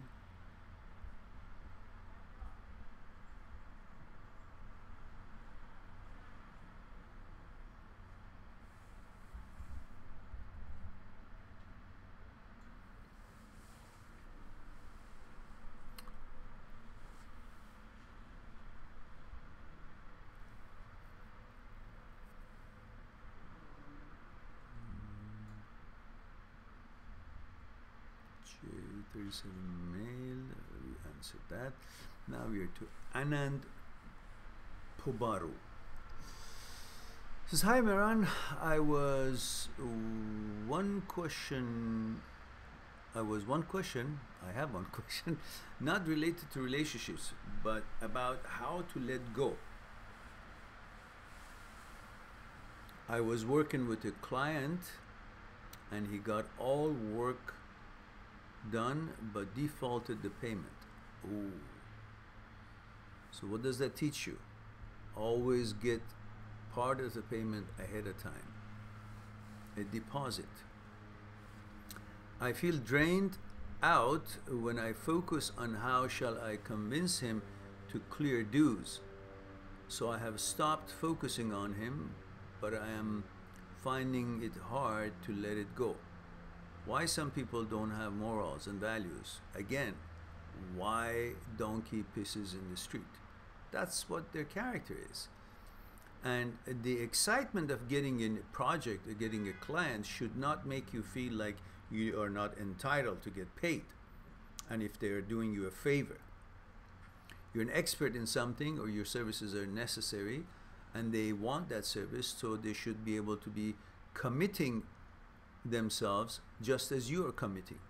Their expectations for you to do the job first and then get paid is as reasonable as you think that they should wait until the job is done and then pay you. Why is it that they don't pay first the whole thing before you do it? But that's unreasonable. Then it is also unreasonable if they don't pay anything and they expect you to do the whole thing first and then get paid. So in that case, you get 50% at a time or 25% ahead of time to start. In the middle of it, you ask for another 25%. If they don't pay, you stop work. If they comply with that, when you've done the work, it's acceptable and they then have to pay a little bit more, then you go on for the third quarter of it. When 75% is done, you ask for another 25%. So 75% is done and you got 75% of the money. And then when you do the final part, they give you the final part. And if you're not sure that they will, when you do the 75%, then you ask for another deposit of the remaining 25% before you do the complete. And when you do another half of it done, half of the last quarter, then you get the full payment, or wait for it, then you can't be that distrustful. So you, in this way, you manage the money to coming in as your services are going in, right? Now, I don't know what business you're in, so therefore I can't make more comment on it because it depends on if your services are tangible or intangible. If it's intangible, like a lawyer, which is all words and about law and how it affects as a consultation, they usually get money ahead of time. Because once they talk, there is no evidence of anything that they helped you, or however they can you know, enforce it and make you pay. So they usually get a retainer, and from that retainer, they deduct from the time you spend with them. That's for intangible things. For tangible ones, well, you always have receipt for the material and the work you've put in it, so you can get money every part of the project before you go on to the next part. That's how you can add it. Now, right now, I don't know what country you're at. I don't know that information, but obviously there are laws there. So you can put a lien on their property based on the money that you have invoiced them. You send the invoice and then use that copy, go to wherever you're supposed to go and register that money that they owe you against the property. Because if you go to court, the court may decide that, yeah, you can go and register it. They will allow you to register that against their property. I don't know what the laws are. You can either talk to a lawyer or you find out what the regulations and laws are in that country and then follow the law of the land and protect your investment. That's your right. Stephen says,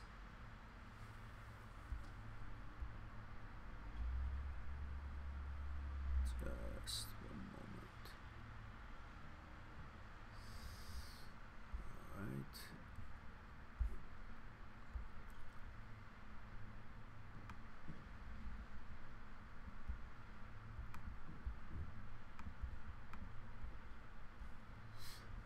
All right, we talked about, okay, Stephen says, hello, I just want to thank you for all the content you've put up on YouTube. It's really helped me through this breakup. Well, I'm delighted to hear that, Stephen.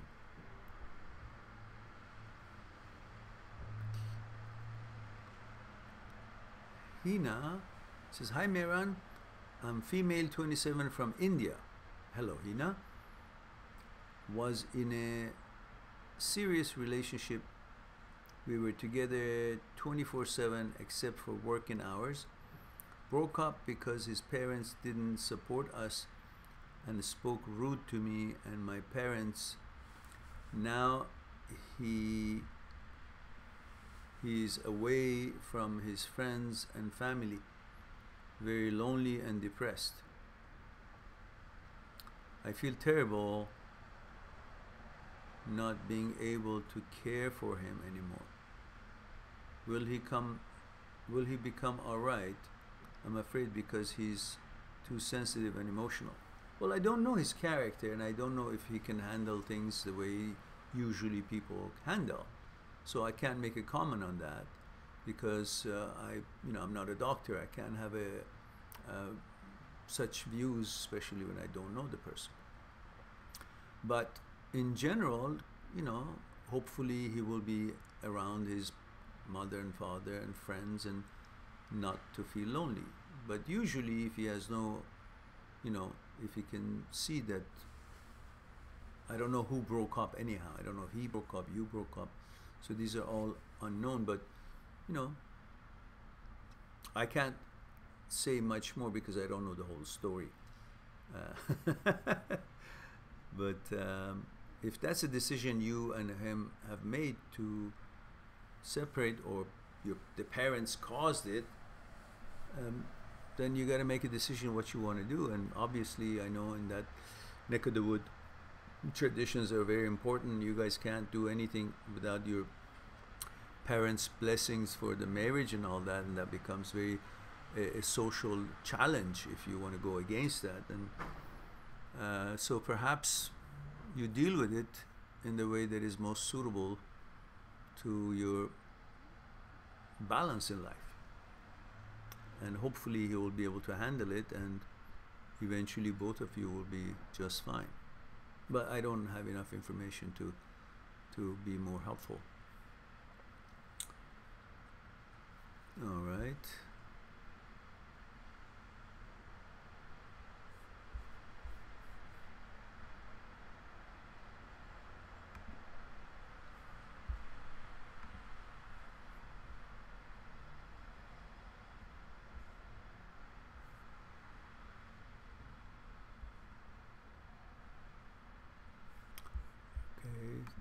Let's see.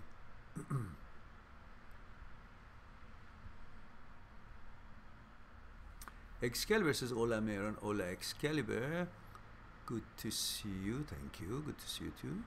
Of course, I don't see you. Today, after I woke up, first thing in the morning is a mix of beetroot, celery, apple, ginger, parsley, and cayenne pepper. Wonderful. It's a very powerful blood cleaner. It's a good stuff. Timmy says, try for 6. Oh, we talked about that. No, I'm not going to do that. I found out plenty to say. Says, I found out my wife was having an affair since March. I got her to move out. Now I found out she's pregnant from the other guy. She already has one child with me and another from a previous marriage. Ooh, okay. I'm so angry at her, but at the same time, I'm respecting her decision. I wish I never met her. Just focus on your child. Be the best father you can be to him or her, and focus on that. Protect him or her. Protect the child. Whatever this new boyfriend is for your wife, make sure she understands in a friendly way. Explain to her the importance of the children being safe from whomever that comes in contact with them. And because you don't know this guy, and obviously there has to be special care when any unknown person is around children, bring this to her attention. Say, this is your child, and whatever you feel about this guy, you don't know the psyche of everybody, so you should be very careful.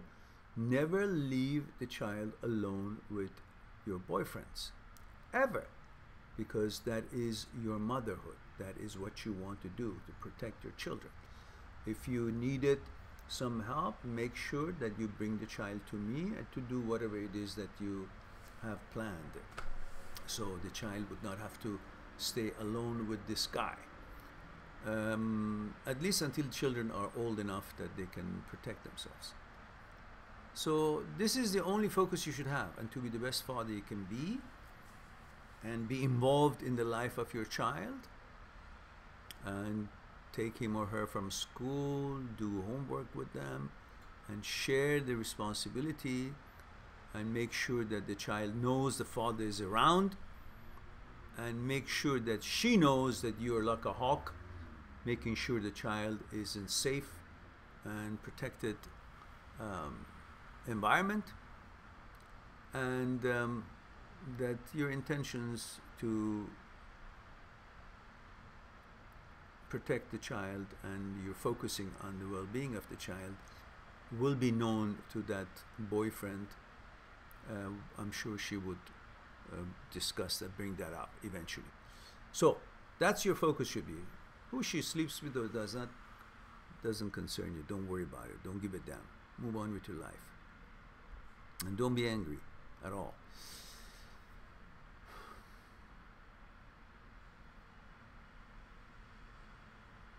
Timmy says, Mehran, once I started taking antidepressants, it changed my life. I should have done it 20 years ago. There you go. There you go. Tule. Everybody can have perfect lives. They just have to balance it out, and sometimes there will be some imbalancing in the bloodstream, and that can be taken care of by your help of your psychiatrists or psychologists. Thank you, Stian. Yeah, I know this guy is, I don't know who it is.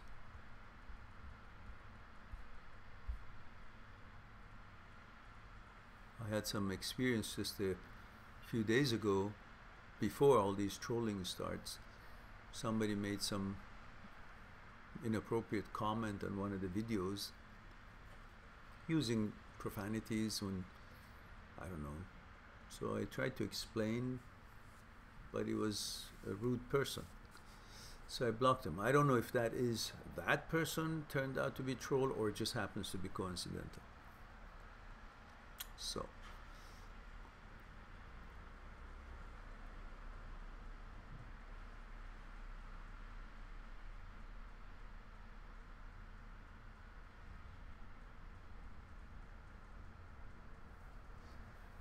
Timmy makes a comment to the troll. I don't know what that comment means, Timmy. I think he's beyond all that. Jay says, hey, Mehran 32 from Canada. Oh, Canadians are now finding us. I recently had sex. Oh, that's another troll. That's another troll. Okay. I don't know what you guys get off being so obnoxious. Your lives must be so miserable.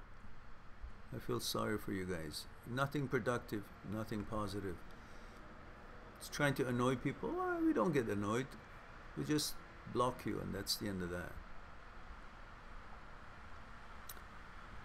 All right.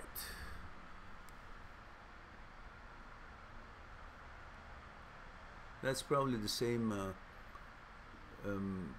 group as last time. We had somebody that was saying that his father did something sexual to him, and we all believed it and we tried to help him.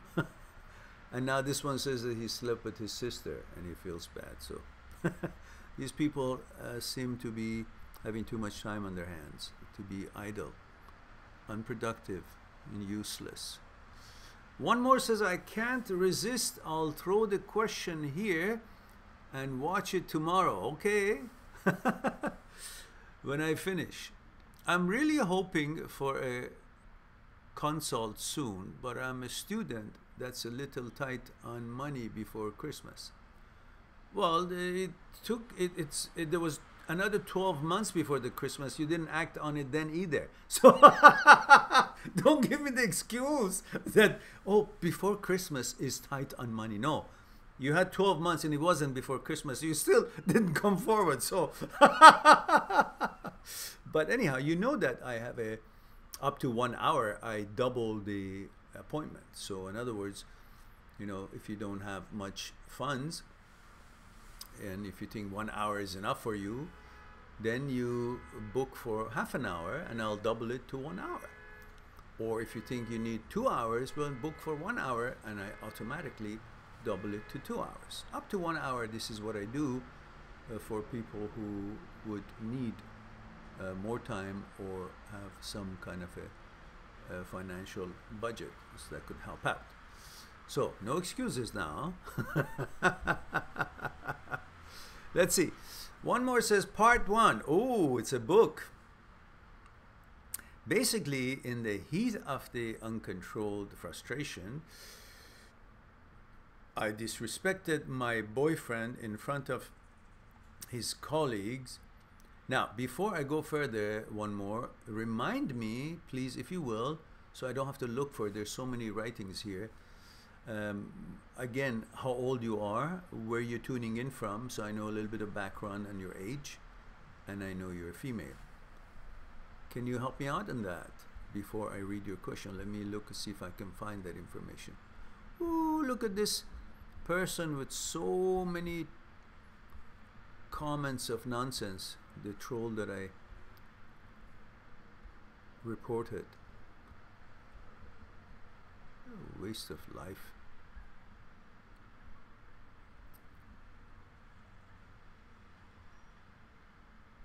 Now, let's see.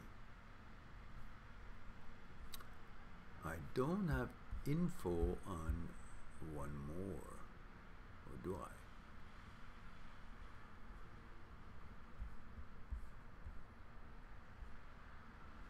You see, I have to look for it, guys, and it takes a bit of a time. There it is, female, 25, Europe. There we go. Okay, I got that. Now let's go find the question.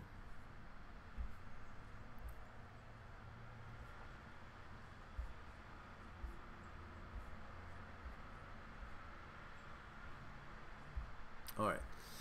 So, female 25 Europe says, part one. Basically, in the heat of the uncontrolled frustration, I disrespected my BF in front of his colleagues, an important professor.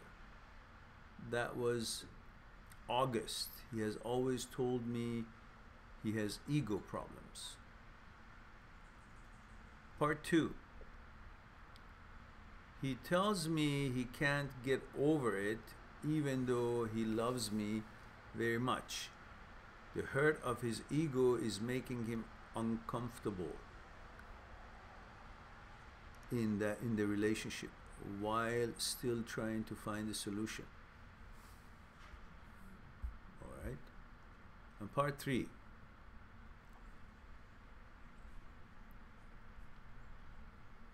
And he's asking me for a solution. We have been getting distant from each other while still holding on, not knowing how to salvage this.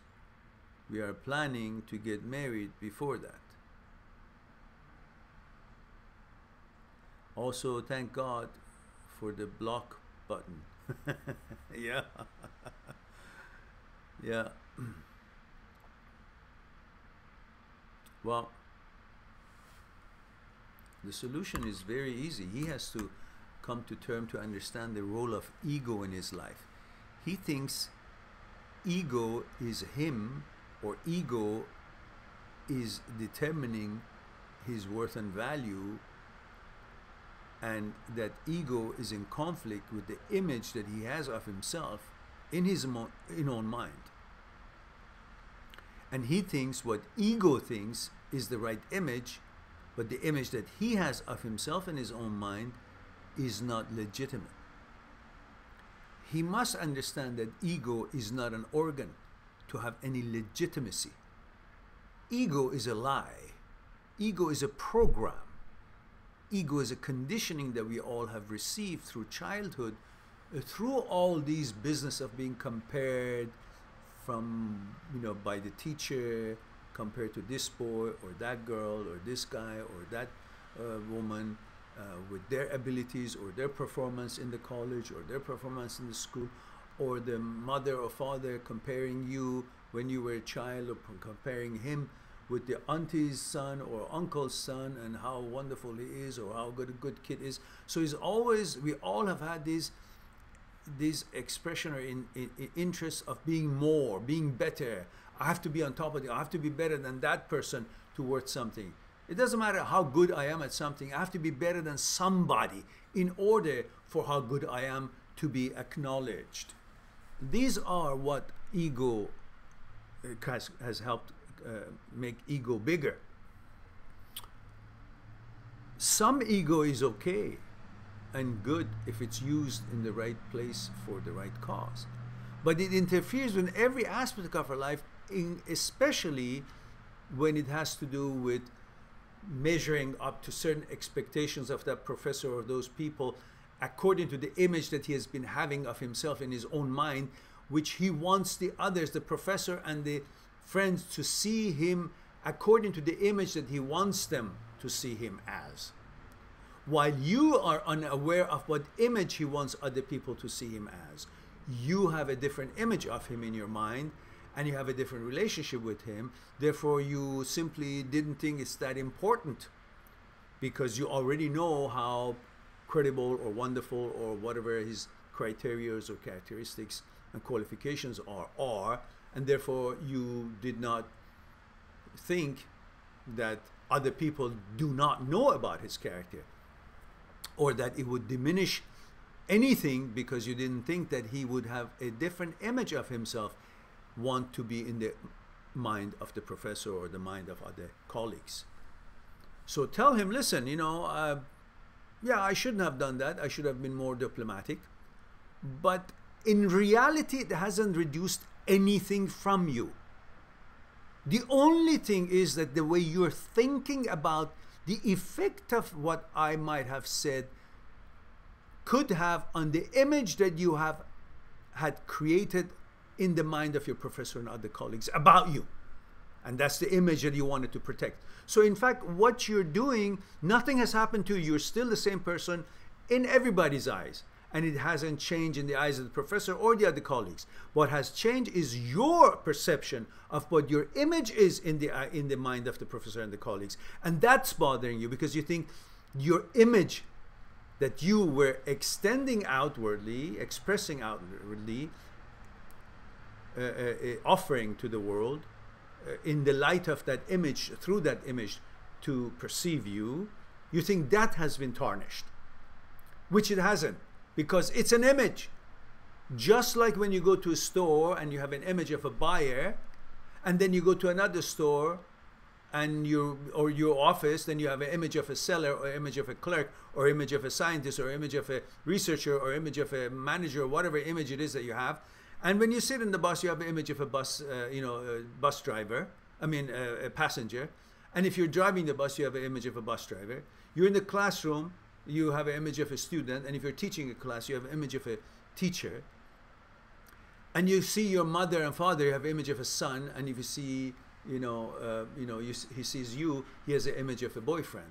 So these images, depending on what it is that you want to accomplish or you want to use it for, are constantly being used and disposed of, and another image is created for whatever else the next hour comes to be that you need that image for, like the image of the shopper, then image of the passenger in the bus, or the image of a student in the class or a teacher in the class.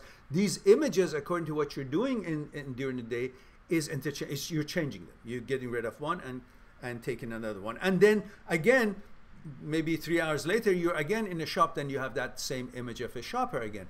Or in the classroom again tomorrow, you bring back that image of the student again, or there's the image of the teacher again. So these images, while you use them and throw them out and use another image, again, you use the ones that you threw out the next day, perhaps. So you create these images as you see fit, which means none of them are real.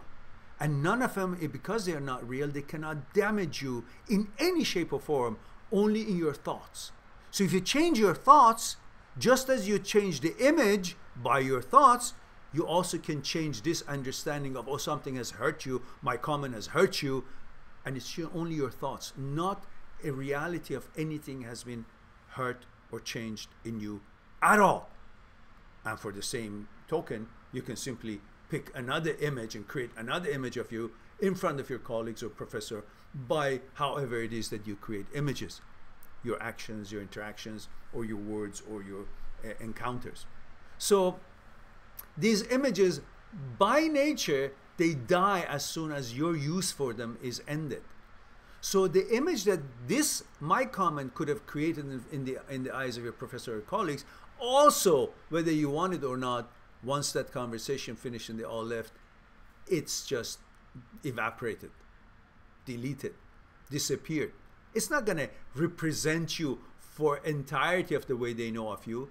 It just was a notation there that they perceived it, they received it, and they forgot about it because they don't see you as what I said in one seating versus the image you have created of you in their mind for a long time. So mine could have just had a blimp of an effect there as an anecdote, and naturally by its nature disappeared once that few moments passed. But you, because your image plus your ego, you make your image using your ego and directions of your ego and needs of your ego, you have spent a lot more time on creating that image. That is what stays in their minds a lot longer, a lot more serious than that blimp that I may have caused. So if you can explain that to him, perhaps he would understand that it's all about his thoughts, There is no reality to what he thinks that is in the eyes of the colleagues or the professor. And they're not stupid. They're just simply, they can take things with a grain of salt and that is okay, it was funny or whatever it was.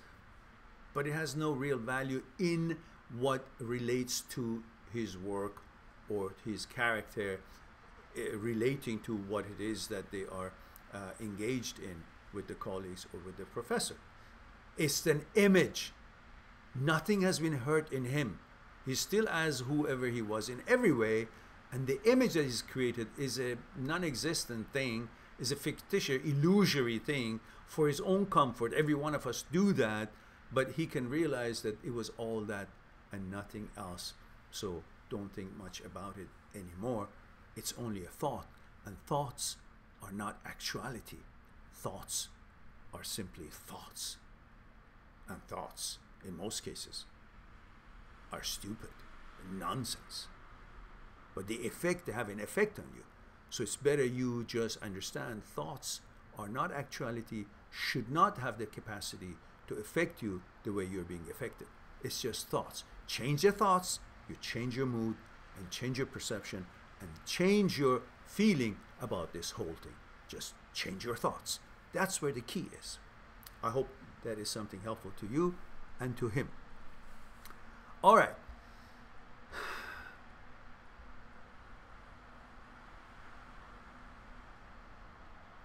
Hamza says, Mehran, I hope I'm not late. There is no party here, and there's no dinner going to be served. So you're not late unless you have some food that you brought in. Then we'll take it anyhow. Come on in. Nikki says, hi, Dad. Oh, really? Nikki, remind me of how old you are, where you're tuning in from, and if you're a man or woman. And Neil,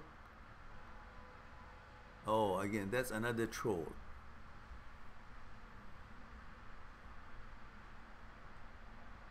I wonder what you guys are just so useless.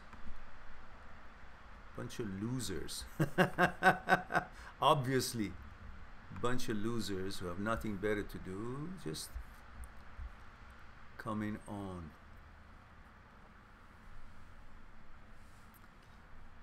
All right, let's go to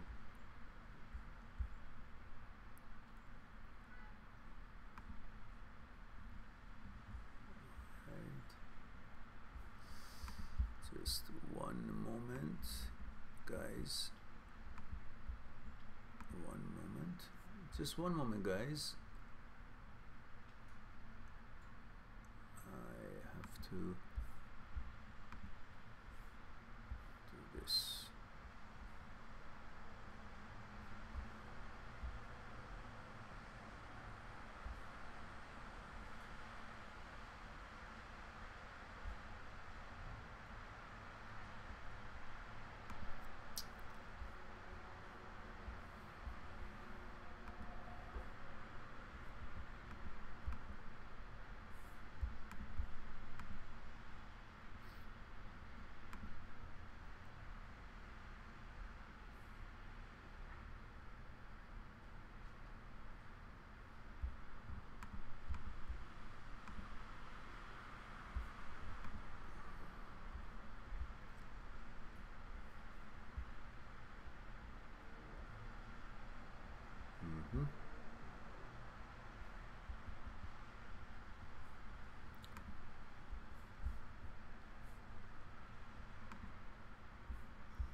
Just give me a moment, guys. I gotta deal with this nonsense for a second.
We blocked and reported them, so that's the least we can do, and of course we can follow it up by the other authorities at a later time.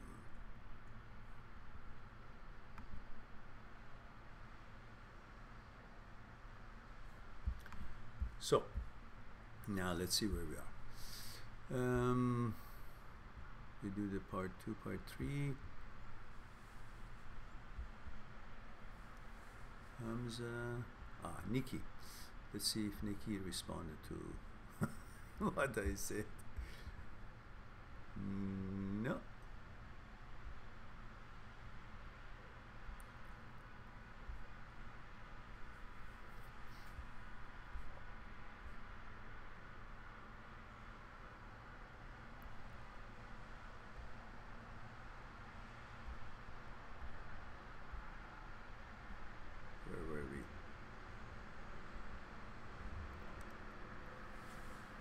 So Excalibur says, indeed it's great stuff, Mehran. Although the taste is semi-terrible, the way of the universe is everything that tastes terrible, extremely healthy.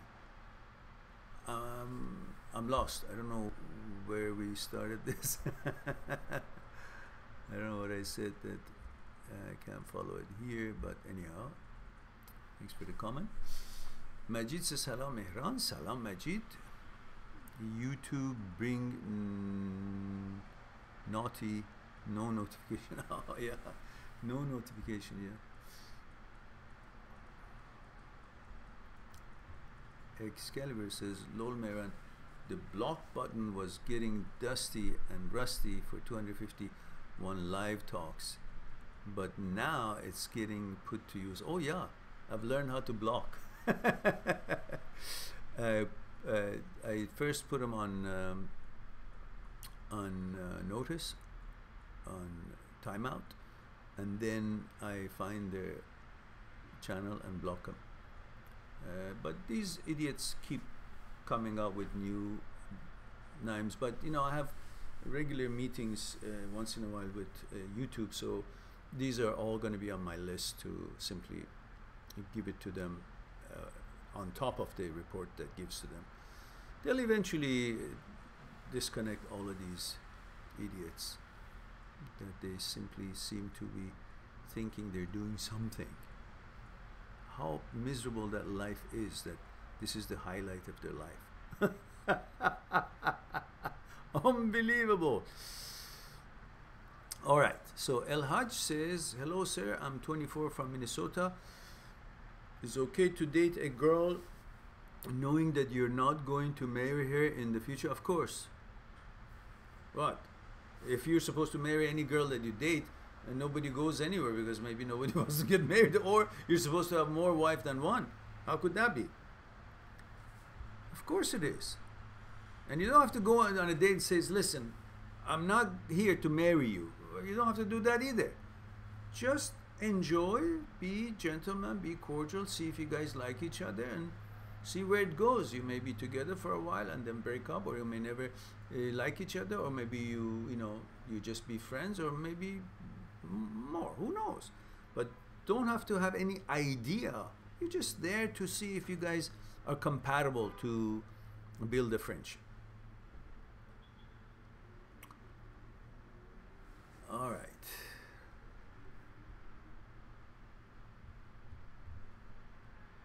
Mark Hanna says, it's my ex's tomorrow.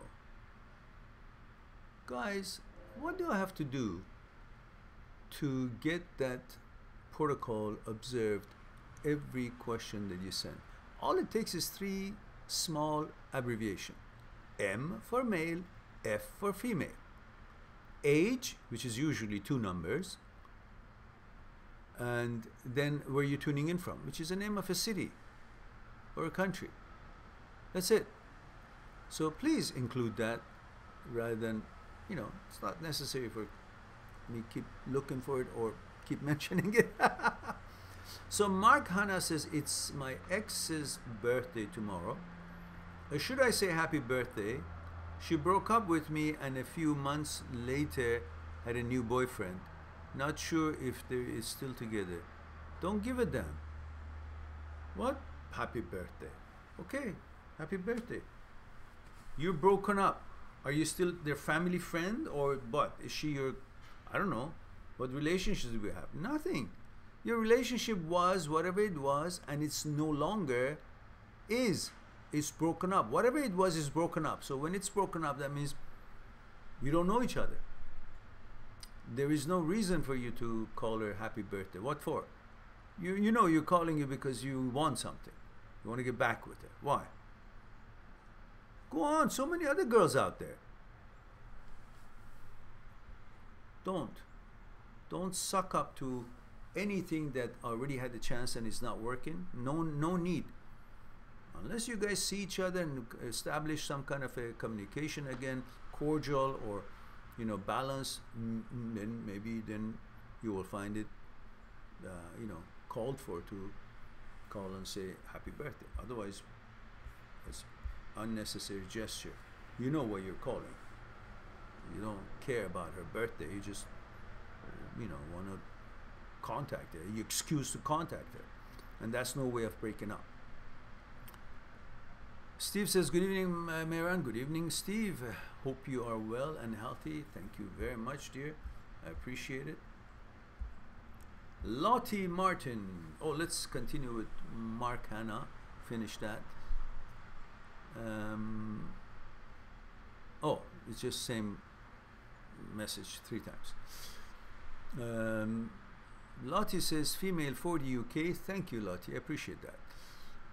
I wonder why the difference between when someone is being very difficult, it's obvious that we need to ignore because it's just is not making sense and behave any other way.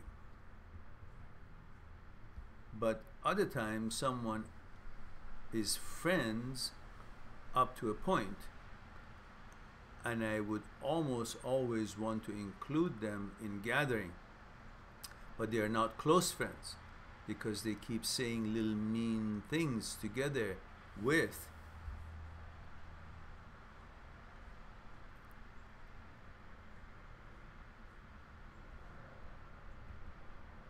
not showing affection and generally making me feel like they are just polite because that is the socially the expected way to behave. So my question is really, why do these people do this? Like friendly and they expect me to be 100% friendly, half friendly and they expect me, well, simply keep your distance when they're half friendly. It's like a dog or cat or horse. They respond to how you react to their actions, and if you react always positively, then they will think that what they're doing is accepted, so they'll be conditioned to think that they can get away with it, or you don't care, or anything goes. But if every time the dog does something and you do not continue offering the treat, then they know that that is not acceptable. The same thing with the friends. When they behave badly, you explain to them that this is making me uncomfortable and I don't find it positive energy and changes my mood. So please don't be negative, or don't speak so loud, or don't use such negative words. These are not something that friends will do when they're interacting with each other. And if you are my friend, then you wouldn't behave in this way. You would be friendly and make it clear to them what is not acceptable to you in a very friendly manner. If that doesn't work, then you will reduce their involvement or participation in your group. Don't invite him. Simple. He will get the message, because if he didn't get the message at the beginning, he had a chance to save his place in participating and in the group. But if he didn't, then he doesn't deserve to be part of that group, because it brings negative energy towards you, which you are there to enjoy based on certain cordial and protocols, behaviors that is accepted socially and among friends. And if he continues that every time that you invite him, even after you reduce the number of invitations to him, then simply sever it.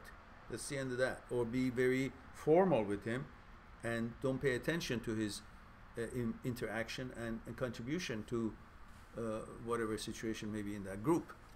And they'll get the message. But don't question why they do that. Because again, we go back to the famous excerpt, famous saying, why do donkeys piss in the street? That's because they're the donkey. They don't know better. That's their character.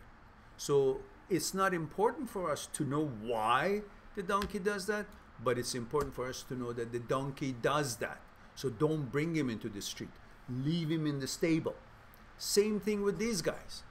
When they're not behaving in such a way that they create an inviting atmosphere, relaxing atmosphere for the other ones who are participating, including you, or specifically you, is because the energy they're exuding, expressing, extending is not of good quality. It's no different than somebody simply having a foul smell of, I don't know, the cologne they've used, or they've had so much garlic and onion just half an hour ago, or they can't control themselves and, I don't know, they're shitting their pants, or they're, you know, smelling badly because they haven't, I don't know, taken a shower, or whatever else is happening that causes bad smell. It's the same effect as the bad energies. Just because somebody is dressed nicely or looks clean, it doesn't mean that person is naturally qualified to be among the other people who look clean and dressed nicely. The kind of energy that they exude, they express, they extend, and they bring into that group is what determines if they should retain their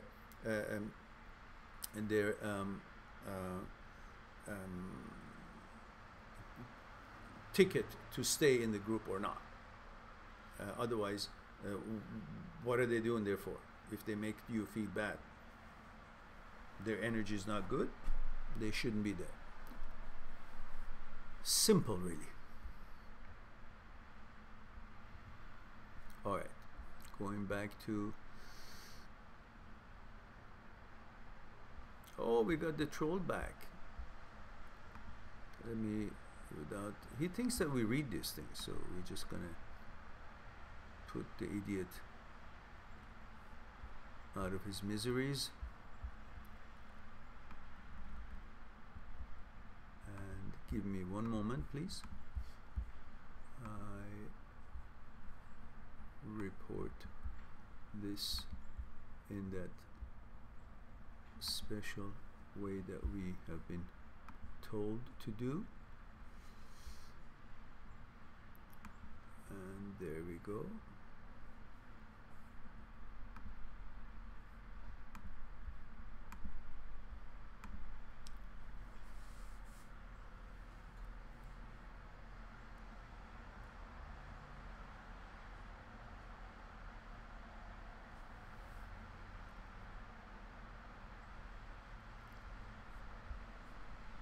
All right.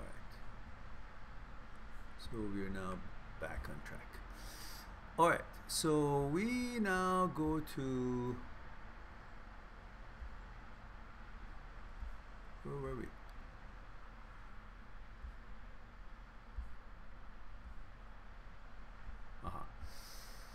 Mark Hanna says, oh, we already got that. Mark, are you practicing to be a troll? I got the same message 4 or 5 times, no? Okay, Steve says, I recently been wanting to find out whether my ex is with someone or not. I feel like it'll put my mind at peace knowing if she's moved on completely. It'll help me move on once and for all. Well, because you're reactionary. You want leadership from somebody else to do what is right for you. You're waiting to see if there is actually no hope, and she's already gone out with somebody and she's involved with somebody, then that will give you the cue to go on with your life, instead of taking the cue when it was given to you, which is when you guys broke up. You shouldn't care if she's going out with someone or not right now. You guys tried to keep it together. It didn't work. You tried again. It didn't work. It broke down. Enough time has passed. You go on with your life. Don't wait to see anything more. Today you want to see if she's still going out with somebody else. Has she met somebody? And then later, no, I want to see if she's actually going out to date with someone. No, I want to see now if she's kissed that person. Well, I want to make sure if she's already gone to bed, have sex with that other guy yet or not. Then I will know for sure. Now, I want to see if she's pregnant yet or not. What signals do you want? It doesn't matter what she initiates to initiate a reaction from you. You initiate your action rather than waiting to react to something. Meaning you be the boss of you. You decide that this relationship didn't work. Now we decided, or she decided, or whatever happens, we're not together, it's broken up. I will now move on being involved with my life. My education, my work, whatever it is that I like, or possibly I meet somebody. I'm not gonna wait for anything from her. Why? Why should I wait? Because I'm lazy and I think I'm incapable of finding another girlfriend when the time is right, when I've already accomplished myself. If it's not now, later when I accomplish myself, I feel good about myself. I don't think I still can find another girl that would be more suitable to me than her. Is that what you think of yourself? Then what the heck are you waiting for? Go on with your life. It doesn't matter. Don't come up with excuses. Move on. Build life. Build. Don't wait for it to be built for you, handed out to you. Oh yeah, I'm coming back. Oh, I'm going away again. Oh, no. Be the boss of you. If you create these kind of behaviors, you will have an image in you about yourself that is not trustable. You want to create an image by your actions and interactions and negotiations as things happen in your life, to be confident that you can handle things and you can make decisions. One of such exercises or ways that you can create that favorable image for yourself about you in your mind is when you break up. To see how you get up, handle this thing, and you rise again and do your thing, focus on your studies, focus on your job, focus on things, and don't lose opportunities. Don't allow it to expand into other parts of your life and actually bring misery and affect the other parts of your life, and just limit it to what it is. That's the image you want. I saw the problem, the breakup has happened, I will understand it, and I can move on with it, and I will move on with it. That's the kind of decisions and actions that you make will result in it having a certain image of yourself that you'll be proud of and you can count on, and that's how you go and build your life. Don't linger in there. Hope that is something to help you out. Steve, what are you, 21, Steve?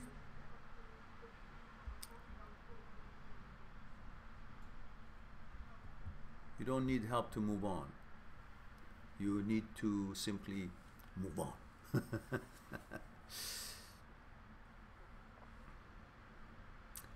Majid says, all these trolls mean we are getting to a wider audience. So all good, Mehran. Oh, okay. Let's look at it that way. That's a good way of looking at it. And we block them as they come. Now remember, guys, 21 of us here, 21 likes. I actually appreciate last time we had 5 hours, a little bit over 5 hours of live streaming, and the numbers that I had was like 21 or 22 or 23 or 25 people max. But we had 33 likes, which is pretty good. Makes up for the other times. All in. Hello, all in. Says, good evening, Mehran. 45 male, Wisconsin. It seems we humans are cursed to love and lose. Love and loss. After being hurt bad, it's harder to trust. I have a habit of living for others, putting the greater good first. Well, it's harder to trust because you are focusing on putting your trust on somebody else. You should trust yourself. Trust in yourself that if something happens like that, a breakup, you can still go on and build another. Trust yourself that you will not allow such breakups to damage or bring hardship to your studies if you're studying, or to your job if you have a career. Trust yourself that you can handle and manage things, and don't let these sort of things, emotional things and desires, to become the boss of you and control you in life, to the point that emotionally you'll be hurt and you can't move as freely as you should, like you would in a gym. Be active in your life. That's what you should put the trust in, not in other people. How can you trust another person when you don't even know how they're put together and what changes they're going through every day according to what it is that they're dealing with? You can't trust your trust on other people. You can only trust yourself that I can handle and I will handle if it happens that I end up having a relationship that breaks down. And I will not allow it to tarnish the image I have of myself, my capabilities, my abilities to deal with and manage things. I don't allow it to damage my projects, studies, job, and my relationship with my own health and well-being. I will go through the mood that it's going to bring for me, but I will do my best not to stay and linger in that mood and move on. Forward motion. I will be moving forward and I will deal with that. That's where you put your trust in. All in. I hope you will remember that.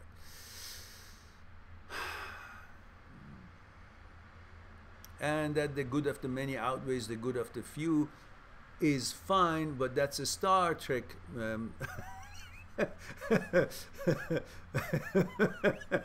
scenario. And that is fine when it comes to real serious things.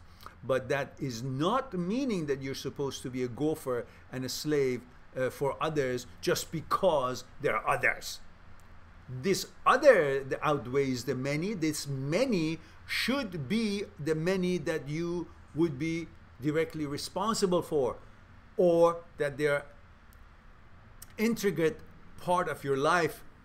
Otherwise, if they don't need you and they shouldn't need you and you're not their daddy and they're not your children, then you should simply focus on being the best you can be and not be damaging to their lives, instead of thinking that you should be helpful to their life all the time. No, that's not your duty necessarily. So don't use an excuse to be a doormat. All in. Steve, 21, male, UK. Okay, thank you. Excalibur says, today in the news, schools in the UK are teaching children that boys can also have periods just like girls. Is this equality thing going way too far? I don't know if there's a movement to make boys doubt that they're boys. I don't know what's going on, but I don't think that has any positive effect. In fact, they're actually trying to tell the men that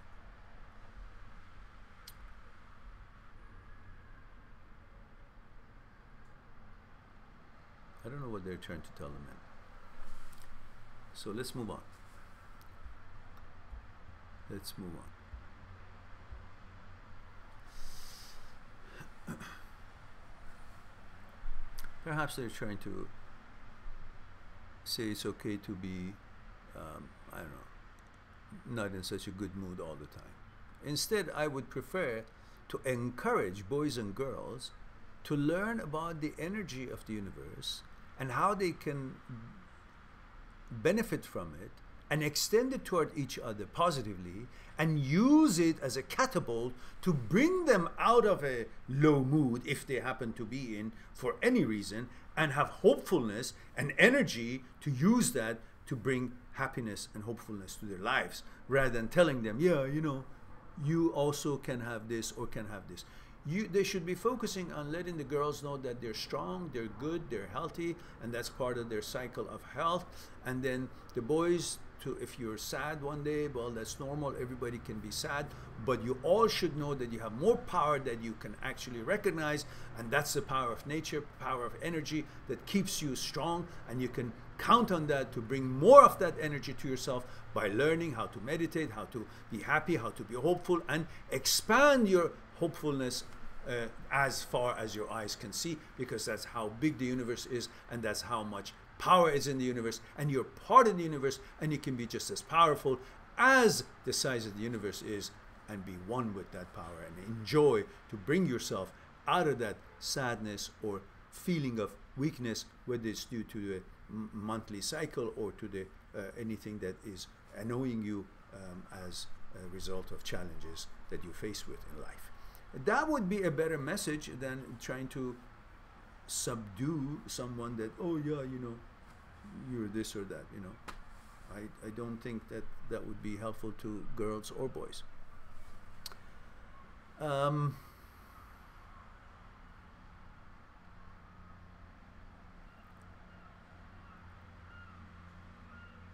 Vardan Pandita says, hi, I'm from India and I broke up with my ex around 2 weeks ago.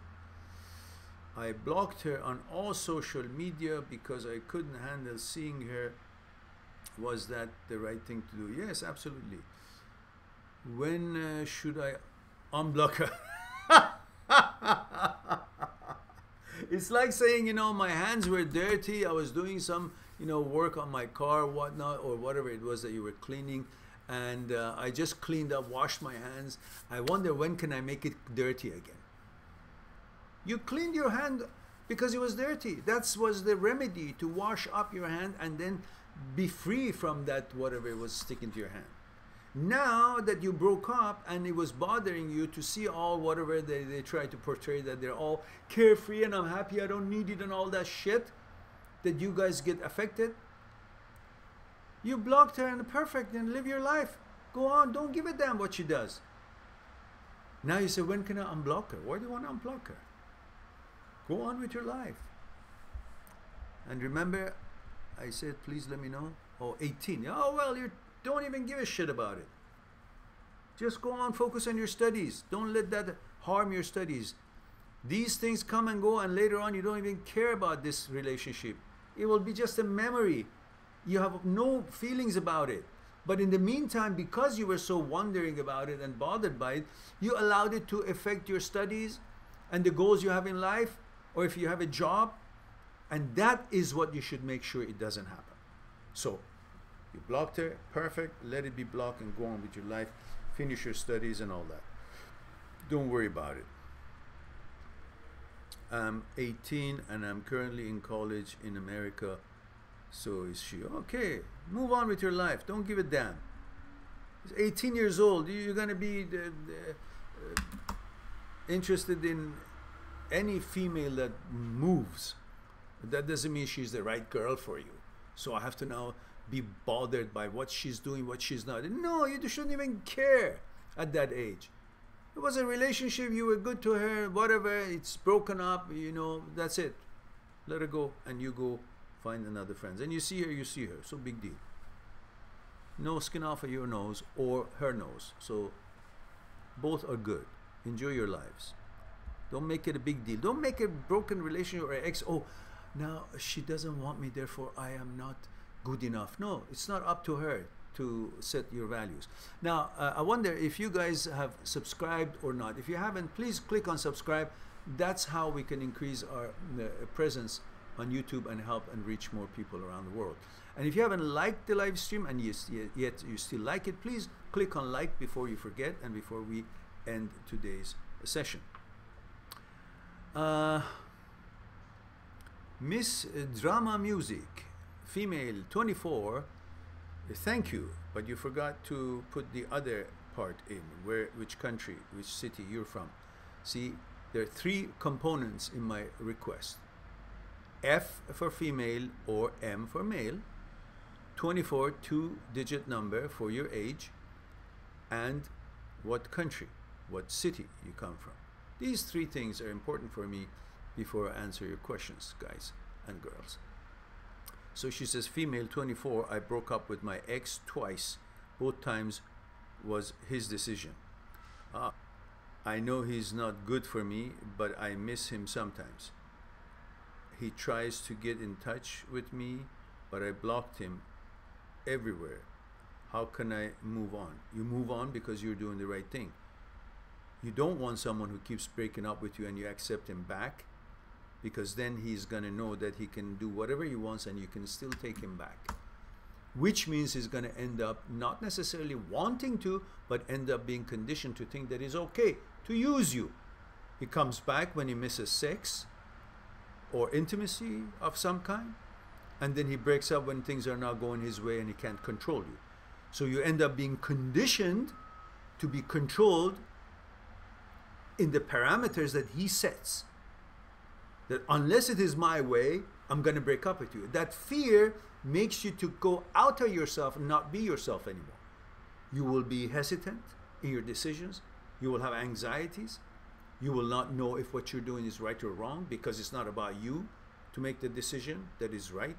It's about what is it going to look like, the decisions that I'm making to him. What is he going to? So you're going to try to comply to what he would want to do at a situation that you may be facing with. And these are all nonsense. Don't allow anybody to do this to you. At young age, many young men may do this unconsciously because they're so full of their own ego and themselves, and they think that's the way to prove themselves that they're somebody, because their ego has gotten the best of them. But in reality, you should take care of yourself, and if someone breaks up with you once and you guys get back together mutually, great. But if he does it again, then next time, that shouldn't be happening again. Maybe maximum 2 times should be enough, or maybe 3 times if it's a serious breakup. But don't allow it to make him feel that this is okay and you will be always there. So, and you miss him because, again, watch my other videos, not just live talks, because in live talks I can only talk for a short amount of time for each question. But each question, almost every question that you guys throw at me here, it's already been discussed on the channel among the about 1,300 videos that we have, which discusses almost any scenario after breakup. Plus, the playlist, The Psyche, will let you know about what is the meaning of thinking, what is consciousness, what is the relationship between consciousness and thoughts. What about desire? How is it born? Where does pleasure come to the picture, and what is the meaning and how it is born? Fear. What is fear? And then what about ego? Where does ego come to the picture? What is the relationship between ego, desire, pleasure, and fear, and thinking, and consciousness? All of that will help you to know more about your center.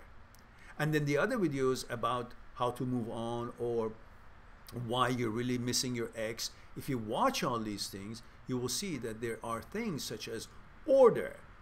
What you're missing is the order, not him. The way things were, because you are conditioned in a certain things happening in a certain sequence, like we call it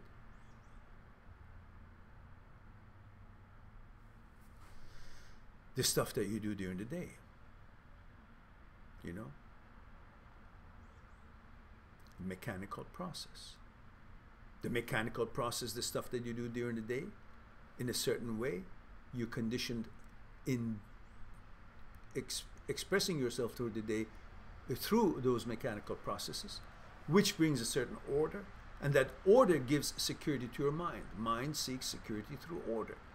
And now that the breakup happens, then the order is broken up, mechanical processes are broken up, mind is no longer finding security since the order is no longer there. That's where the turbulence is.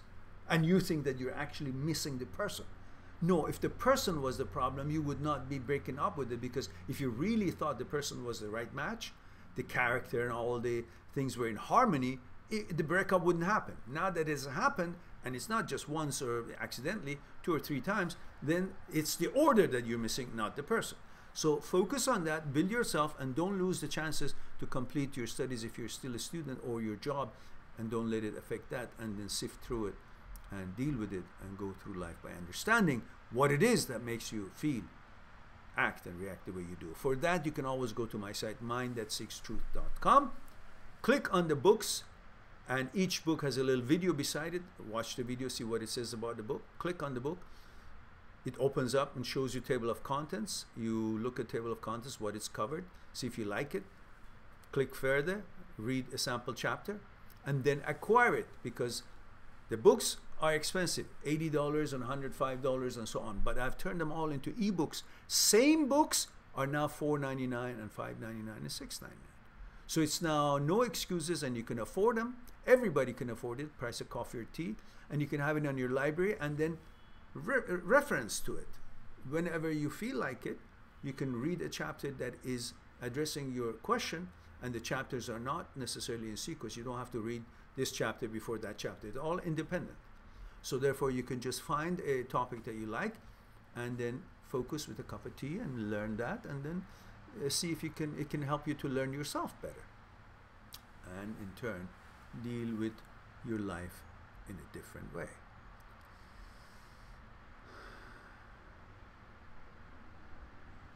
Steve says, why do women fancy bad boys? Because they don't have enough confidence on themselves, and they want to be in pursuit of someone who's doing some things that they have not done, and they think that has any value. And carelessness in among youth signifies that I'm confident, but it's not. Carelessness means that I don't have enough marbles to care about things that could actually affect my life. But in turn, the other youth see this carelessness as if he's completely accomplished himself, and he doesn't have a fear or concern about that particular subject, which is just a fictitious illusion. So carelessness does not mean that you don't need anything. It just means you can't have them. And because you can't have them and you don't have the capacity to have them, you resort on pretending that I don't care, I don't need it, but you do, because when they actually give it to you, you say, oh yeah, thank you, oh yes, I needed that. But this is all an image that they put on. It's a fake image, fictitious, illusory, because lack of confidence. Because if you really have accomplished something out of yourself, you will value it, and you want to use it in your life, and you become responsible, because nobody has gotten anywhere by being irresponsible. So that if you see somebody is carefree or irresponsible, you can damn well be sure it's not going to get anywhere with that attitude. If they get anywhere somewhere in the future, it's because they changed. And so the bad boy business is like taking a break from being responsible. And because they are good enough and they don't have the guts to be responsible themselves, they seek that in some guy who's pretending that he's bringing that fantasy to them. But the same guy who is so bad boy, so to speak, is doing it out of lack of confidence. Because someone who has confidence doesn't resort to doing some wrong things or silly things. It's one way of looking at it. It's escape for that person who is escaping from responsibilities and the burden of being organized and being good and reliable, and others think that this person is doing it because he doesn't think he needs it. It's because he can't do it. Therefore, they become irresponsible and pretend as if they're bad boy. There's no goodness in being bad. Simple. It's just illusory stuff. And they think a bad boy can protect them because it's violence in the bad boy that they see, and they think that translates to protection, which is all wrong. We are living in a civilized world, and people who are actually not behaving properly, they may eventually be in trouble with the law, and that's no way of taking care or producing anything or taking care of anyone. And these are civilized world. You want protection, you call the police. There is no need for a girl to go with a bad boy because he's into garbage or wrong things, because there is no security there. You want security, abide by the law of the land, learn, study, research, become somebody, and use the legal authorities for whatever it is that may be threatening or you need protection for. So it's all illusion of, you know, watching some movie and thinking that's a movie that the guy is doing nothing and is all up to no good and bad boy, and still, you know, the movie goes on. That's a movie. In real life, you hang around bad boy, you will get a bad reputation, and even the good people won't come around you. So whoever thinks that way, they'll eventually correct themselves. It's lack of their own confidence which makes them to have a propensity toward people who don't have capabilities of any kind, and they look like carefree, yet they're not. And that should not represent confidence to these girls. All right, let's go to Majid.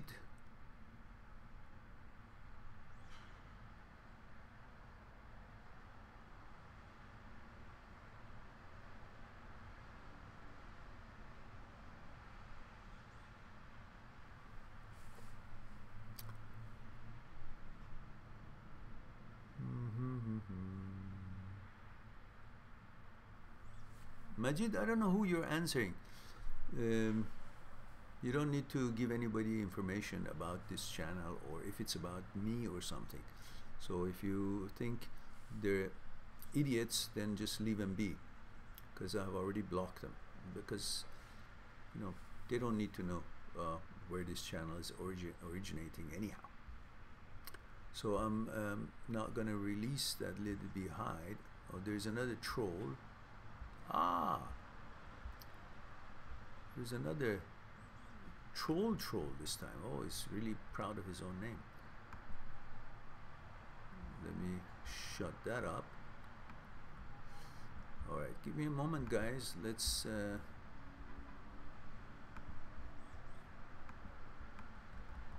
take care of this idiot as well. Soon they will all be, no matter how many names they choose, it takes a couple of clicks for us. No big deal. There it is.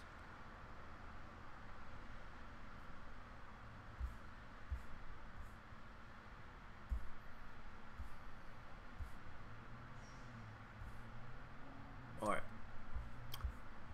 Okay. So let's get back to our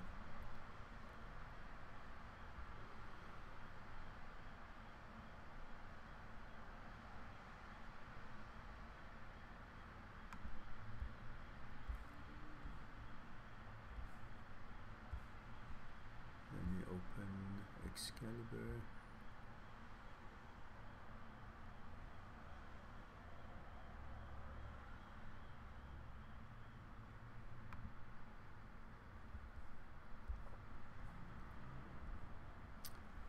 Where were we? Oh, they filled up the whole place with all this nonsense, which we don't even know what it is because they blocked them all. Varden says, "Thanks a lot, man. You're a boss." Okay, you be the boss. You be your own boss. All right. Let's see, where were we? Mark Hanna says, "Everything you say makes complete sense. Thank you for your time and help. There was nothing wrong in my relationship, but her family didn't like the distance. I'm English, she's German." Ah, so hello and guten Tag goes well together, no problems. All right, she is. I was planning to move over there after more time together. She's 24, I'm 30. We were together 5 months. No, you can't leave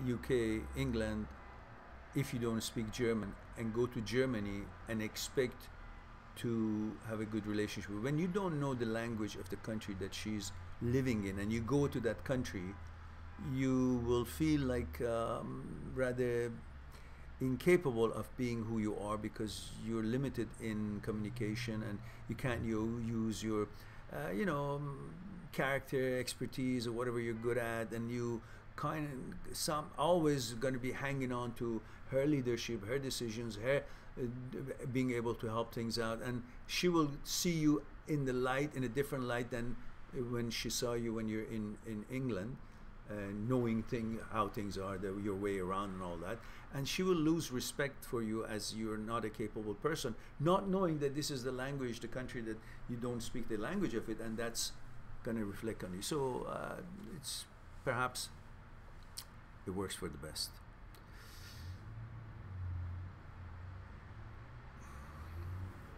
Yeah, no. Forget it. Find someone in your own home country, or at least someone that she speaks your language and you live in the language that you speak as well. Both of you should be speaking the language of the land that you're living in. But if one of you doesn't, let's say if she doesn't speak English and comes to England, and you're English, you speak English, and then you will see that she's not able to do things, even the shopping or whatever. Even though you know the reason, but you start losing respect to her about her capabilities. And that affects your feelings towards her, because when you don't think she's capable of certain things, then you kind of don't have the same kind of a place for her in your life. So that's going to affect your relationships with each other.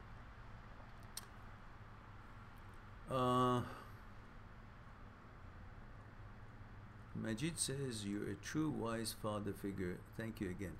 You're welcome, Majid. I don't know what I said. So many things happening here, including these idiots, trolls, a bunch of losers. I can't even imagine somebody wasting their life by trying to be a nuisance. Honestly, these people should be put in jail. Simple. No mercy on them.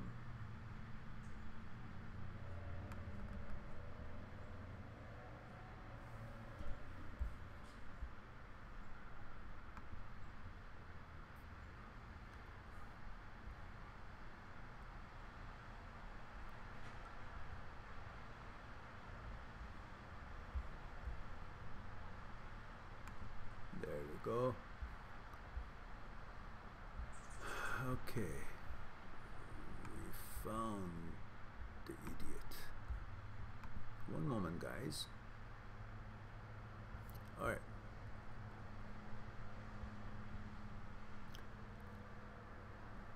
Okay, back on track.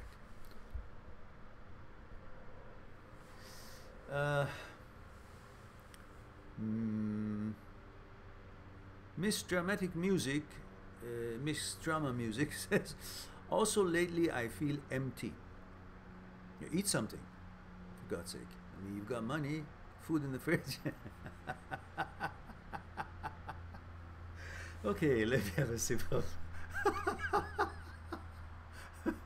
you know, free advice cannot be better than this.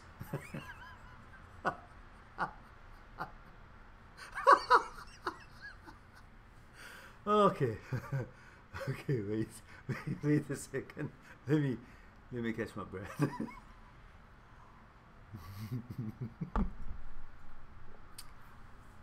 She says, I moved country after the breakup, and I don't enjoy things. I feel like I won't find another person to love because of my emptiness. I feel dead inside. Yeah, that's normal. You know, it's like you come out of a food poisoning and you constantly throw up and have stomach problem and you can't eat anything, and then after a while you're no longer vomiting, but you can't eat. You can't feel like you want to eat anything either. You just feel dead as far as appetite is concerned, because that's what your physical challenge is at the moment. It wants to recuperate. It doesn't want any more excitement in it. Doesn't want to deal with anything. Your chemistry of your stomach is telling you don't eat. It doesn't mean your body doesn't need nutrients. It's telling you at this time, I don't feel like eating. It's temporary.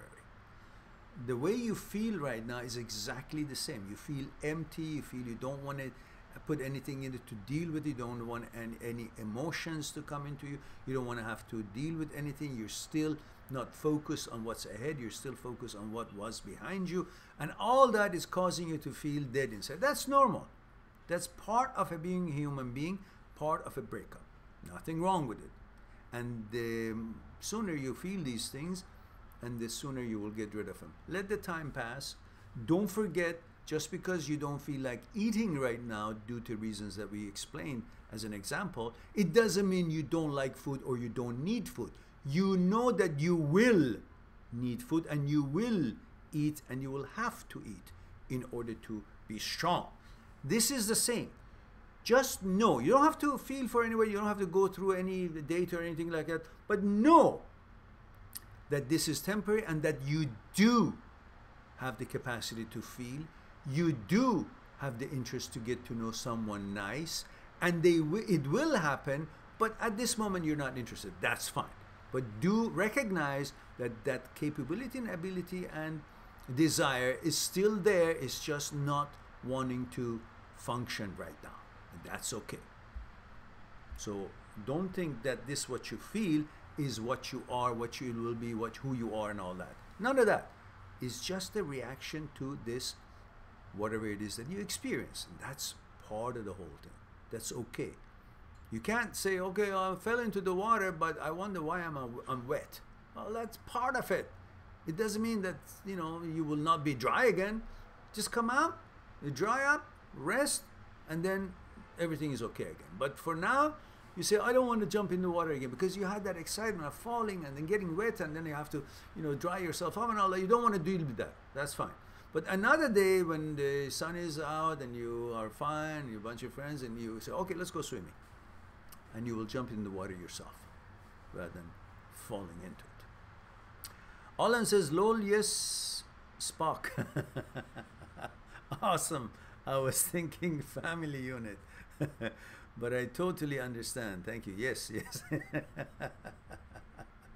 Yeah, I can see Spock right outside that glass container and Captain Kirk outside, and he says, the needs of many outweighs the need of the one, or something like that. All right, let's move on and go to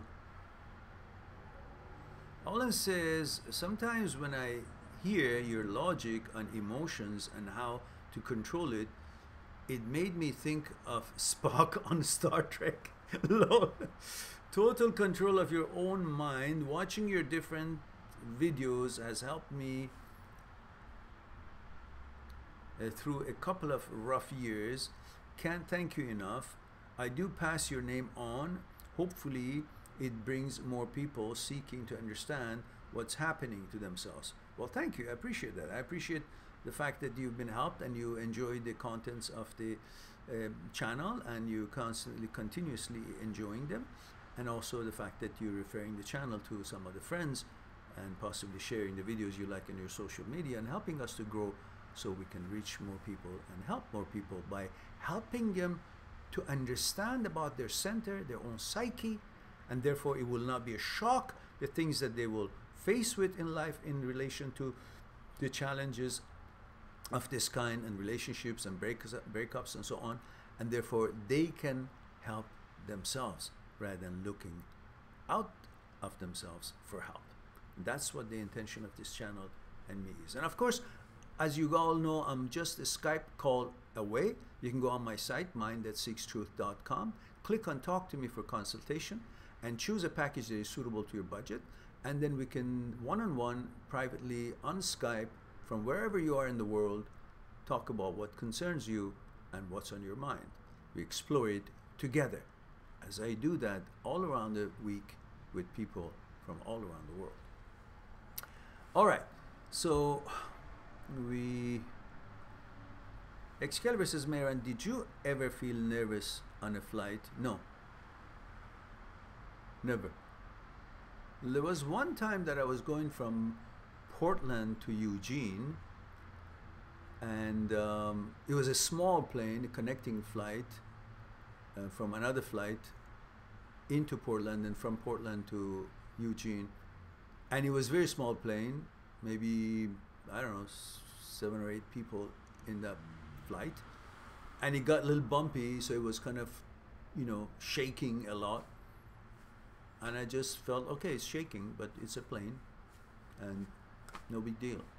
And it was a small plane, but never nervous.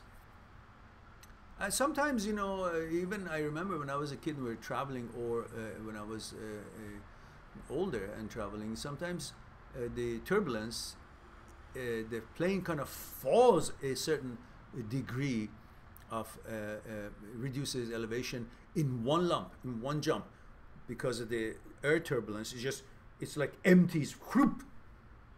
But that should tell you that how difficult it is for the plane to ever actually, for no reason, to actually continue falling. It only falls a little bit if there is a turbulence and all kinds of weird things happening in the atmosphere, but only for a pocket of lack of concentration of the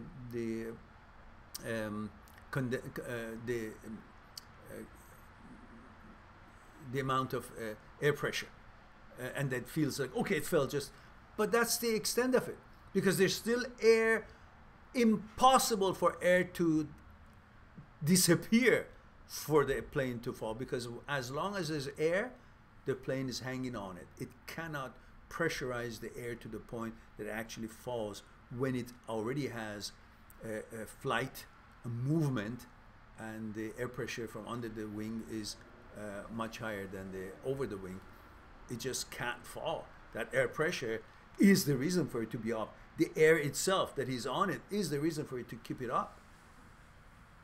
For God's sake, I mean, a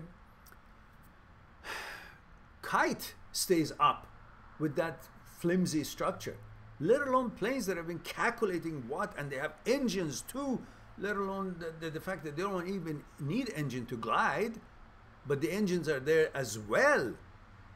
If the kite can be up in the air, that means the whole principles of flight is not as mysterious as you may think it is. Just because you can't see what airplanes are floating on, it doesn't mean they're not floating on anything and it's the engine holding them. No, it's the air. Just as I said, like the ship is being held on the water because water has substance and it's floating on water. The water is not letting it to go down. The presence of water and the design of the boats is what keeps the boat afloat. That was rhyming. The same thing with airplanes. All right. Excalibur says, in addition to your explanation of the asshole attracting a girl, the asshole typically is not needy, and that's attractive, but he has a slew of red flags, but women, just like men are slave to their biology. Unfortunately for the girl, usually it comes back to bite her in the ass, because the asshole leaves when he sees a fresh new girl, so she gets hurt and the asshole often ends up unemployed. That's pretty much true. And they have no sense. If they have no responsibility, that means that's how they flow through the life. And how could that girl actually think the person who lives so to speak carefree, has no responsibility, and is used to that condition for that, and is lazy to have any responsibility? How is he going to actually handle responsibilities? That is part of a relationship, or what the actual girls are looking for. Eventually they expect a certain organization and discipline and comfort and provisions of some kind, and without feeling and being responsible, you can't have that. So when they're attracted to these people like that, it's just lack of character on their own part and lack of confidence. And they think by having such a person who's doing anything, goes anything, eats any shit and goes anywhere, it's like they're what? They're against the norm of the society. They're not against the norm of society. They're against their own, comfort and what's good, what brings more comfort and fun. Which one is better? To go and camp with least amount of clean water and least amount of things and all bathrooms here and there when you want to go on a vacation, or to be capable to have a nice hotel or decent hotel and enjoy good food and all that so forth. Yeah, maybe for a day or two camping is fine, but that's not supposed to be something to do. It's a vacation. So for that you need money, for that you need responsibility, for that you need education, for that you need manners and certain way of being able to handle issues that happens in life. And a carefree asshole cannot really do that unless he's into some negatively charged businesses and shits, which doesn't end well. All right.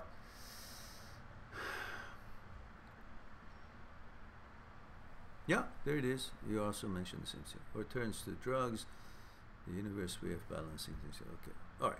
Let's go on to next. Oh, I saw my Hawaiian brother here. I missed it. Where is he? Where is he? Where is he? Where is he? What happened? Ah, there it is. Kalani. It says it's so funny people got so much free time to talk shit. Go do something with your life. Lol. Yes, that's right. What's up, Mehran? My brother. Yeah, we're just dealing with these idiots, trolls. I wonder, where are we? Where are they?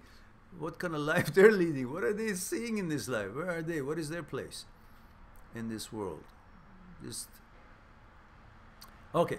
Now let's go on to Philly. Philly TT says absolute idiot. I wonder who is that directed to. Philly says this guy is one of the nicest men, kind, warm, and happy to help people, giving his time for others. WTF is up with someone to piss about like this in the comments. Yeah, well, Philly, don't worry about it. There are all kinds of people and all kinds of things in this world. Dog shit is dog shit. You can't, it's supposed to come out. And so these sort of people eventually come out, show themselves. They cannot hold it, they cannot hide it. And eventually when people know about it, they will come to finding solutions. Right now we have solutions such as putting them on a notice and blocking them. And so eventually they get tired of it. They can't be doing that all their lives. Eventually they have to pay the bills, and they see what the time that they spend on being a nuisance never bought them anything. So, life will teach them a thing or two. Sandy, good evening, Mehran. She says, Sandy, dear, good evening to you too. I believe my office informed me of some package. I'm not sure. It said, I believe it said, I haven't seen it yet. I'll pick it up on Monday. So if it's from you, thank you so much. I appreciate that. And if it's not from you, well, thank you for being here anyhow. But I think the receptionist said something which sounded like your name, as I remembered. So I think it's a Christmas card or package or some kind. Stian says, I agree with you, Pili. Oh, okay, good. There we go. I've got my power behind me. Jaylee says, wow, you're still here. Well, what do you mean? Yesterday we were here for 5 hours and few minutes. That was a long one. And it looks like, today is a bit long too.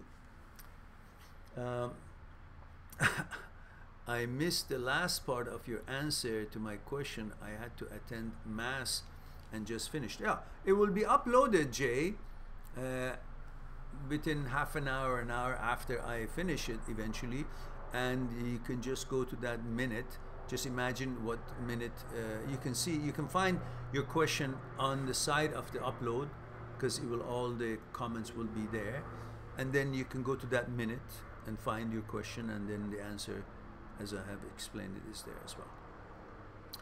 And Jay Lee says, I also have this very unwanted feeling where I don't want to go out with friends either.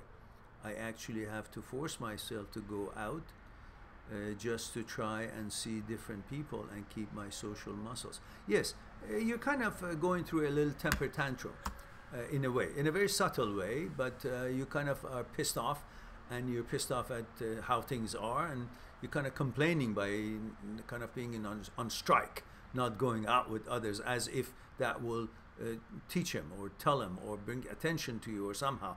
But you should realize that it's normal. You're disappointed, you know, a little bit of depressed, and because you're relating all that to your worth and value, I consider that a rejection instead of finding that it's not your size. You know, it's like going to a, you know, a place to buy a suit, and you wear a suit that you like, you think it looks good, and maybe material is good, and you wear it and it's not the size. And if you have to take it out, do you think the suit rejected you? No, you can say that, oh, I went to a suit shop and I was rejected. Yeah, you can have that said, but in fact, it just wasn't the right match, wasn't the right size. It couldn't fit you. It wasn't suitable to you. The suit wasn't suitable. So that's what you should focus, instead of thinking that is a rejection to my personality, to my fitness, or to my, you know, the way my body is designed. No, it's just, it's the wrong size. And that's what happens with relationships too, and they just happen to be wrong size. But the ego gets into place and say, I want to be liked by anybody, any woman who doesn't want me, that means that somebody else is better than me. And that notion pisses you off and depresses you, that you think you've been rejected, rather than taking it with a good sign that, thank God it wasn't fitting, and therefore, you know, universe took it away from me, and me away from her, and thank God. That's how you should look at it. But do go out when you feel like it, and watch some movies that you like, and don't give a shit. That's the final, all in a nutshell. Because things always change. And because the change haven't come yet, and you haven't seen and feel the change, you think the change will never come. Because you only believe what you see or what you know. Well, you don't know that the change will come because it hasn't come yet, so you don't know. And you don't see the change because it hasn't happened yet, so you don't see the change. You don't see the girls lining up. So you don't believe that the change will happen. But that's not right. Change will happen whether you believe it or not. It's just not there close enough for you to feel it, to see it, to experience it. Just as I said, just like if you go in front of the ocean and you look at the ocean, wow, vast ocean, and you see no ships, you say, well, there are no ships in the ocean. No, no, no, no. There are no ships in the ocean in your field of vision as far as you can see. But there are ships in the ocean. But you just can't see them. They're not close enough for you to be able to see them in your field of vision. They're somewhere in the ocean, somewhere else. They're on their way toward you, but you can't see that they're on their way. And because you don't see this, there's no ship on the ocean, but there are. Same thing. You don't see the change, you think there's not going to be a change. So they're depressed. And you think this is all the other reasons that you can conjure up to negatively affect yourself. But if you understand that the changes will take place regardless of you see them or not, you feel them or not, or you know them or believe in them or not, then it's just like, regardless of what you see of the ocean, you know that it's impossible there would be no ships on the ocean. You just can't see it. Just because you can't see it, it doesn't mean that they're not there in the ocean. So they're on their way, and the change also is on its way. Just live your life. Find the small, wonderful things to be happy. Don't limit your happiness to this particular thing. Find reasons for happiness, and then let the nature take its course. That's it. Philly TTT says, question.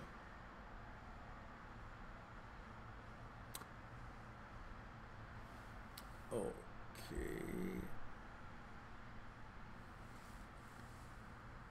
Is it best to tell people the absolute truth? Well, not necessarily. People are not entitled to know truth unless it's the law that you're supposed to answer a certain question, some kind of a legal document that you're filling out. Yeah, these are all have to be truthful. But people don't necessarily deserve to be receiving everything that is true about you. They don't need to hear anything lie about you. You don't have to, but you don't have to include everything about you that you don't think they deserve to know. You just take the pieces that you think they deserve to know. It's, you know, if it's above their pay grade, then don't.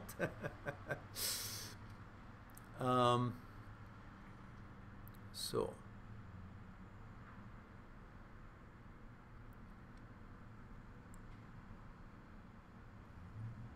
even if I can hurt and or scar them deeply, or if it's possible to sugarcoat things and avoid the harsh parts to spare their hurts and scars.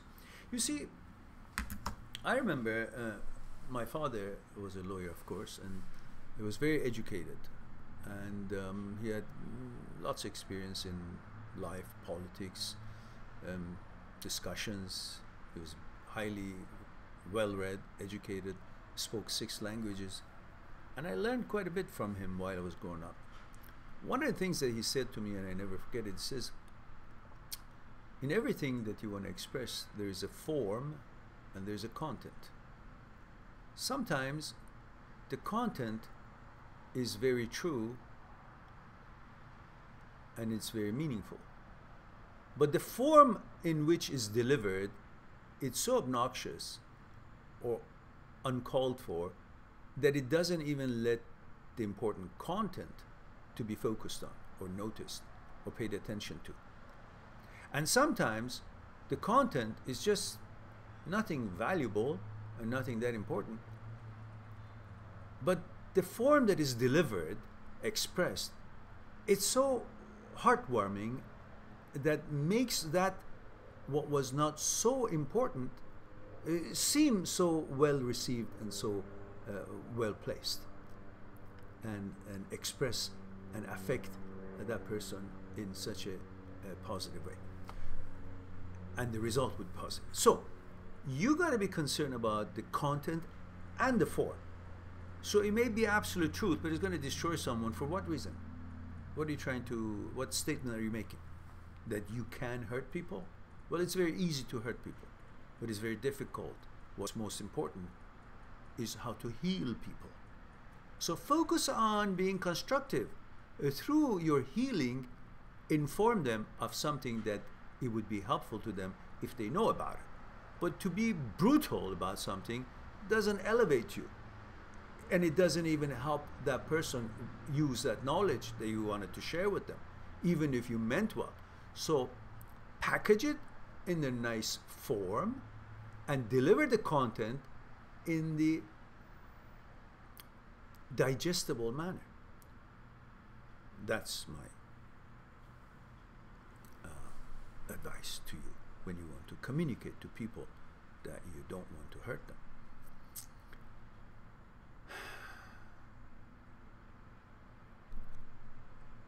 Timmy says, Mehran, can you speak on moving and how having to break connections to your prior life affects of your mood? Timmy, I have lots of videos on that. If I want to do that, that's like another, 500 hours, because it's not one video or one discussion. Go to my channel and look for the playlist called How to Move On. Either type in how you feel about a certain subject in the search engine of my channel, a word that describes how you feel or describes your question, or a couple of words to that effect, or 3 words to that effect, or look at the playlists on my channel and find playlists with the titles that seems to be addressing what you're concerned with and what your question is on that particular day. And for this particular one, there is a playlist called How to Move On. So check that out. And then, and also the other ones, I think I have playlists that talks about mood or something like that. Jaylee says, I went to a nice adult party last time and always feel so empty. To be honest, it is still because of the last relation. Of course, I know you have to become familiar with the unfamiliar, but it is so hard. Yes, maybe, but remember one of my mottos, which is going to be in one of the t-shirts. By the way, guys, I have designed a bunch of t-shirts that eventually, once I get the glitch out of the Teespring setting up part, you will be able to go there and find the saying that you like, which is underneath my logo, and then choose that t-shirt and purchase it and enjoy it. And also it can remind you of certain favorite sayings of yours that you like, of my sayings, and then have that on your t-shirt. So one of the things that it would be this, just as you said here, but it's so hard. Well, this is the saying. It's not important how difficult it is. It's important that it is possible.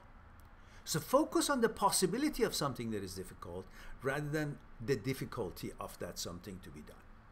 If you focus and remind yourself that it is possible, that's what I'm going to focus on, then the fact that it's hard to complete it is not going to be of importance to you. So it is not important how difficult it is. It's important that it's possible. Being difficult is not important. The fact that it's possible, it is. Focus on that. So keep going. Nothing good is easy. Most good things are difficult. And Jay says, it has almost been 7-8 months and I still feel like this. Well, okay, you may feel another 3, 4, 5 months. Who cares? Just understand that this is not hurting you. Your thoughts about it is hurting you. The event itself has no power.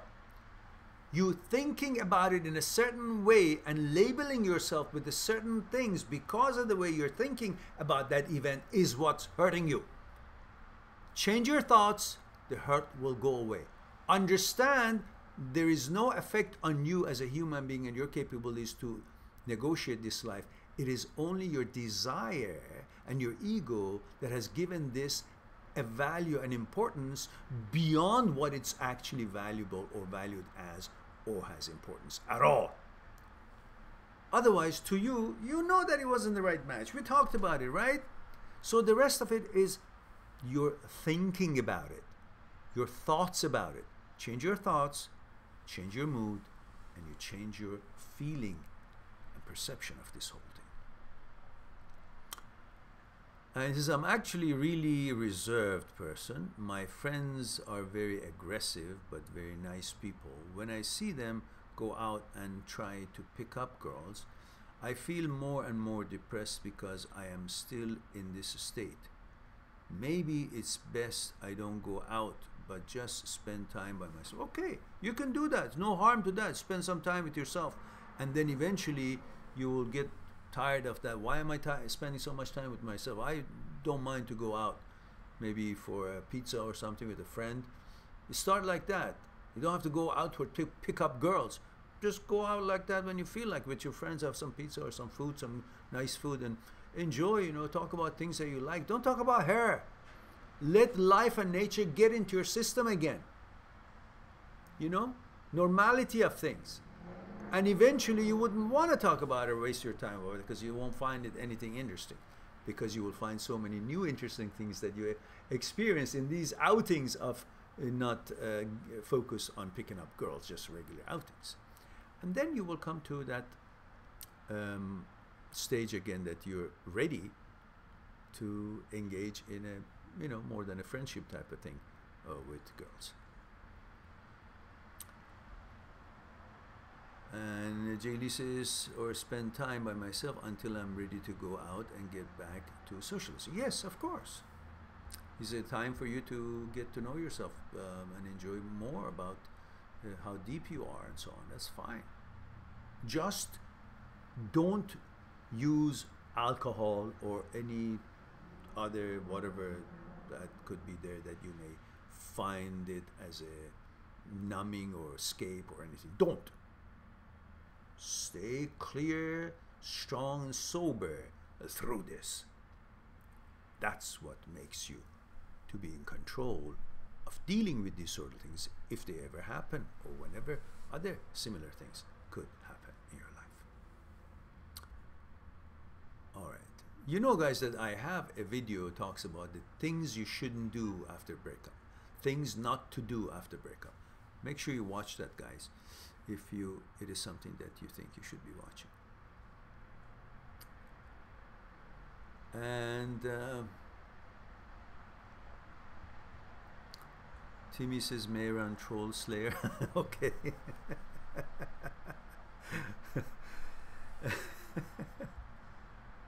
And all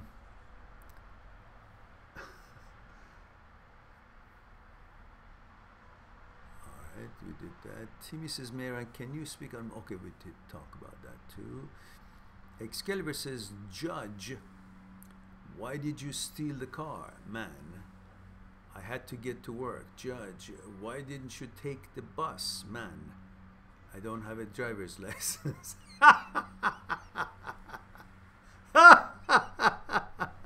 That's good. That's good. That's good. That's good. All right. All right. All right. All right. And we have a new troll who's asking for it. Let's take care of this person as well.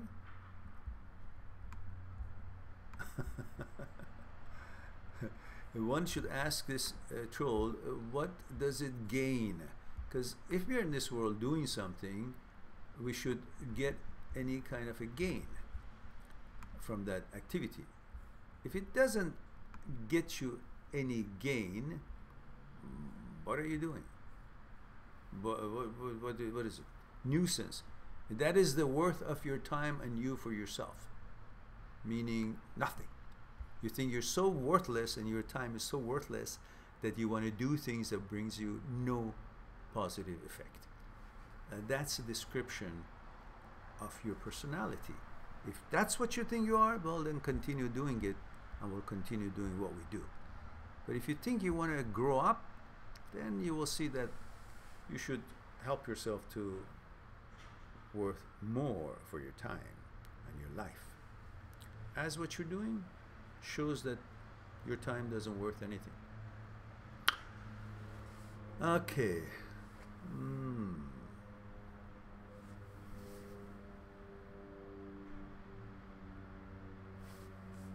All right.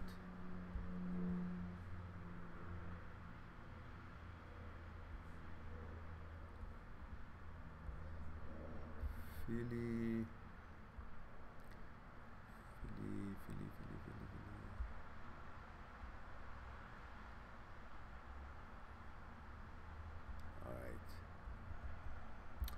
Philly says, Mehran helped me a year or two ago with same situation. I was hung up too. It's awful and hard. Watch his videos, though he teaches you how to think. Oh, you're talking to somebody else. Okay.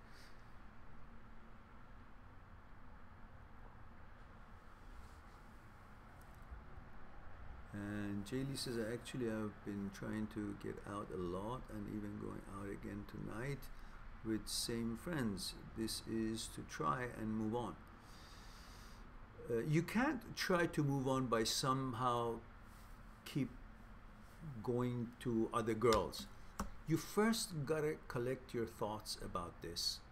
See it according to what we talked about and things that we talked about here tonight and other day.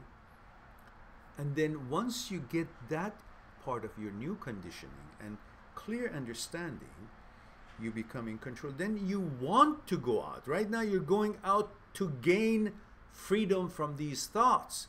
I'm saying get freedom from these thoughts first, then go out for the sake of going out, not going out so I can forget about these things, then that doesn't let you actually accomplish whatever it is that you go out for.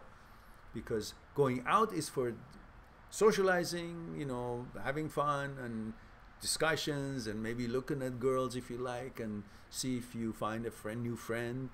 But when you are there with the intention of using that opportunity to deal with your thoughts, that's not the place to do it. So you will miss the chance to enjoy the outing, and also you won't get the result that you're looking for. So deal with that by the stuff that we talked about, and the book, I think you have them, and learn about yourself, understand the roots of it, and learn about the ego and desire and so on and so forth, the fears and the reason. The videos that I have, there is no chance that anybody that could go through the enough number of the videos not be able to move on. There are enough videos that I've talked about enough angles that you will eventually find that nirvana, that enlightenment. Oh yeah, I got it now. It's there. It depends how many of them and which one of the videos you eventually have come up to. Eventually soon I will have a package that is already have all those videos in that playlist, and it will be on my site for purchase of a membership, which has, you know, 82 or 3 videos to start with, and any new star videos that is pertaining that topic of moving on, I will add it to without you guys paying for it anymore once you pay for it. Plus the books, all the books will be included, ebooks. Plus I'm thinking maybe there will be also 5 emails, which emails will be pay per email, but there will be 5 free emails, and possibly a half an hour discussion with me. I'm not sure about that. I'll have to see the economics of it and the time allotments, because then I wouldn't be able to know how many other people I have to push away in order to bring this freebie into it.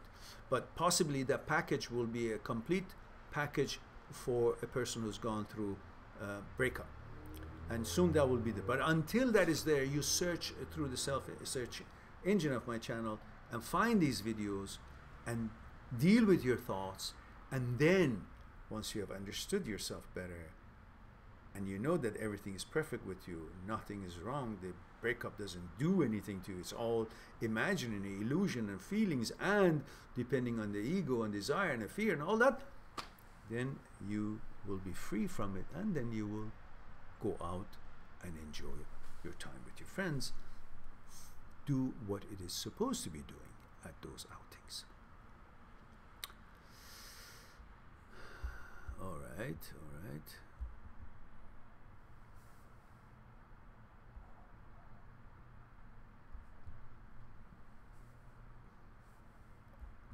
All right, Philly and Jay are talking, that's good.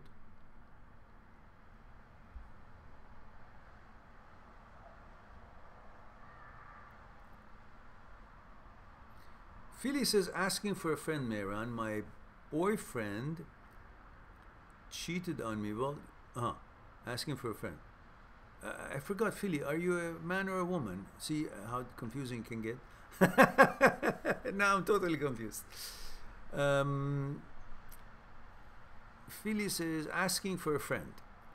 And the friend says, my boyfriend cheated on me with his ex and got her pregnant. He says they split long ago and he isn't interested in her. I believe he's sorry and doesn't want to lose me. I love him too much to just walk away and want to be with him but how can I overcome this pain or deal with seeing him become a father by someone else? Being a father is not about getting someone pregnant. Being a father is about having the character and actions and activities and efforts of a father. So whether you are okay with it or not, he is supposed to take that role now. He must be a father to that child if he has that sense of wanting to be a father to that child that he should. So I wonder, maybe you should teach him a lesson and say, okay, go on to that girl, I don't want you anymore, because if you are with me and then you cheat, what's there for me to, how can I characterize you? I mean, how can I, you know, approve your character? What is this? You tell him, what would you have done if you would have gone and cheated on him and got pregnant? Just think about it that way. Okay, guys, it looks like we hit all the questions finally, and I thank you very much for your time. Please don't forget to check the site, and please do not forget to watch the videos and click like on them. If you haven't clicked like in here, please do. Share the videos you like on your social media, and make comments, and hopefully positive comments. And I love you all. Thank you again. I'll talk to you soon, and be good to yourself, to the others. And that's it. Bye for now.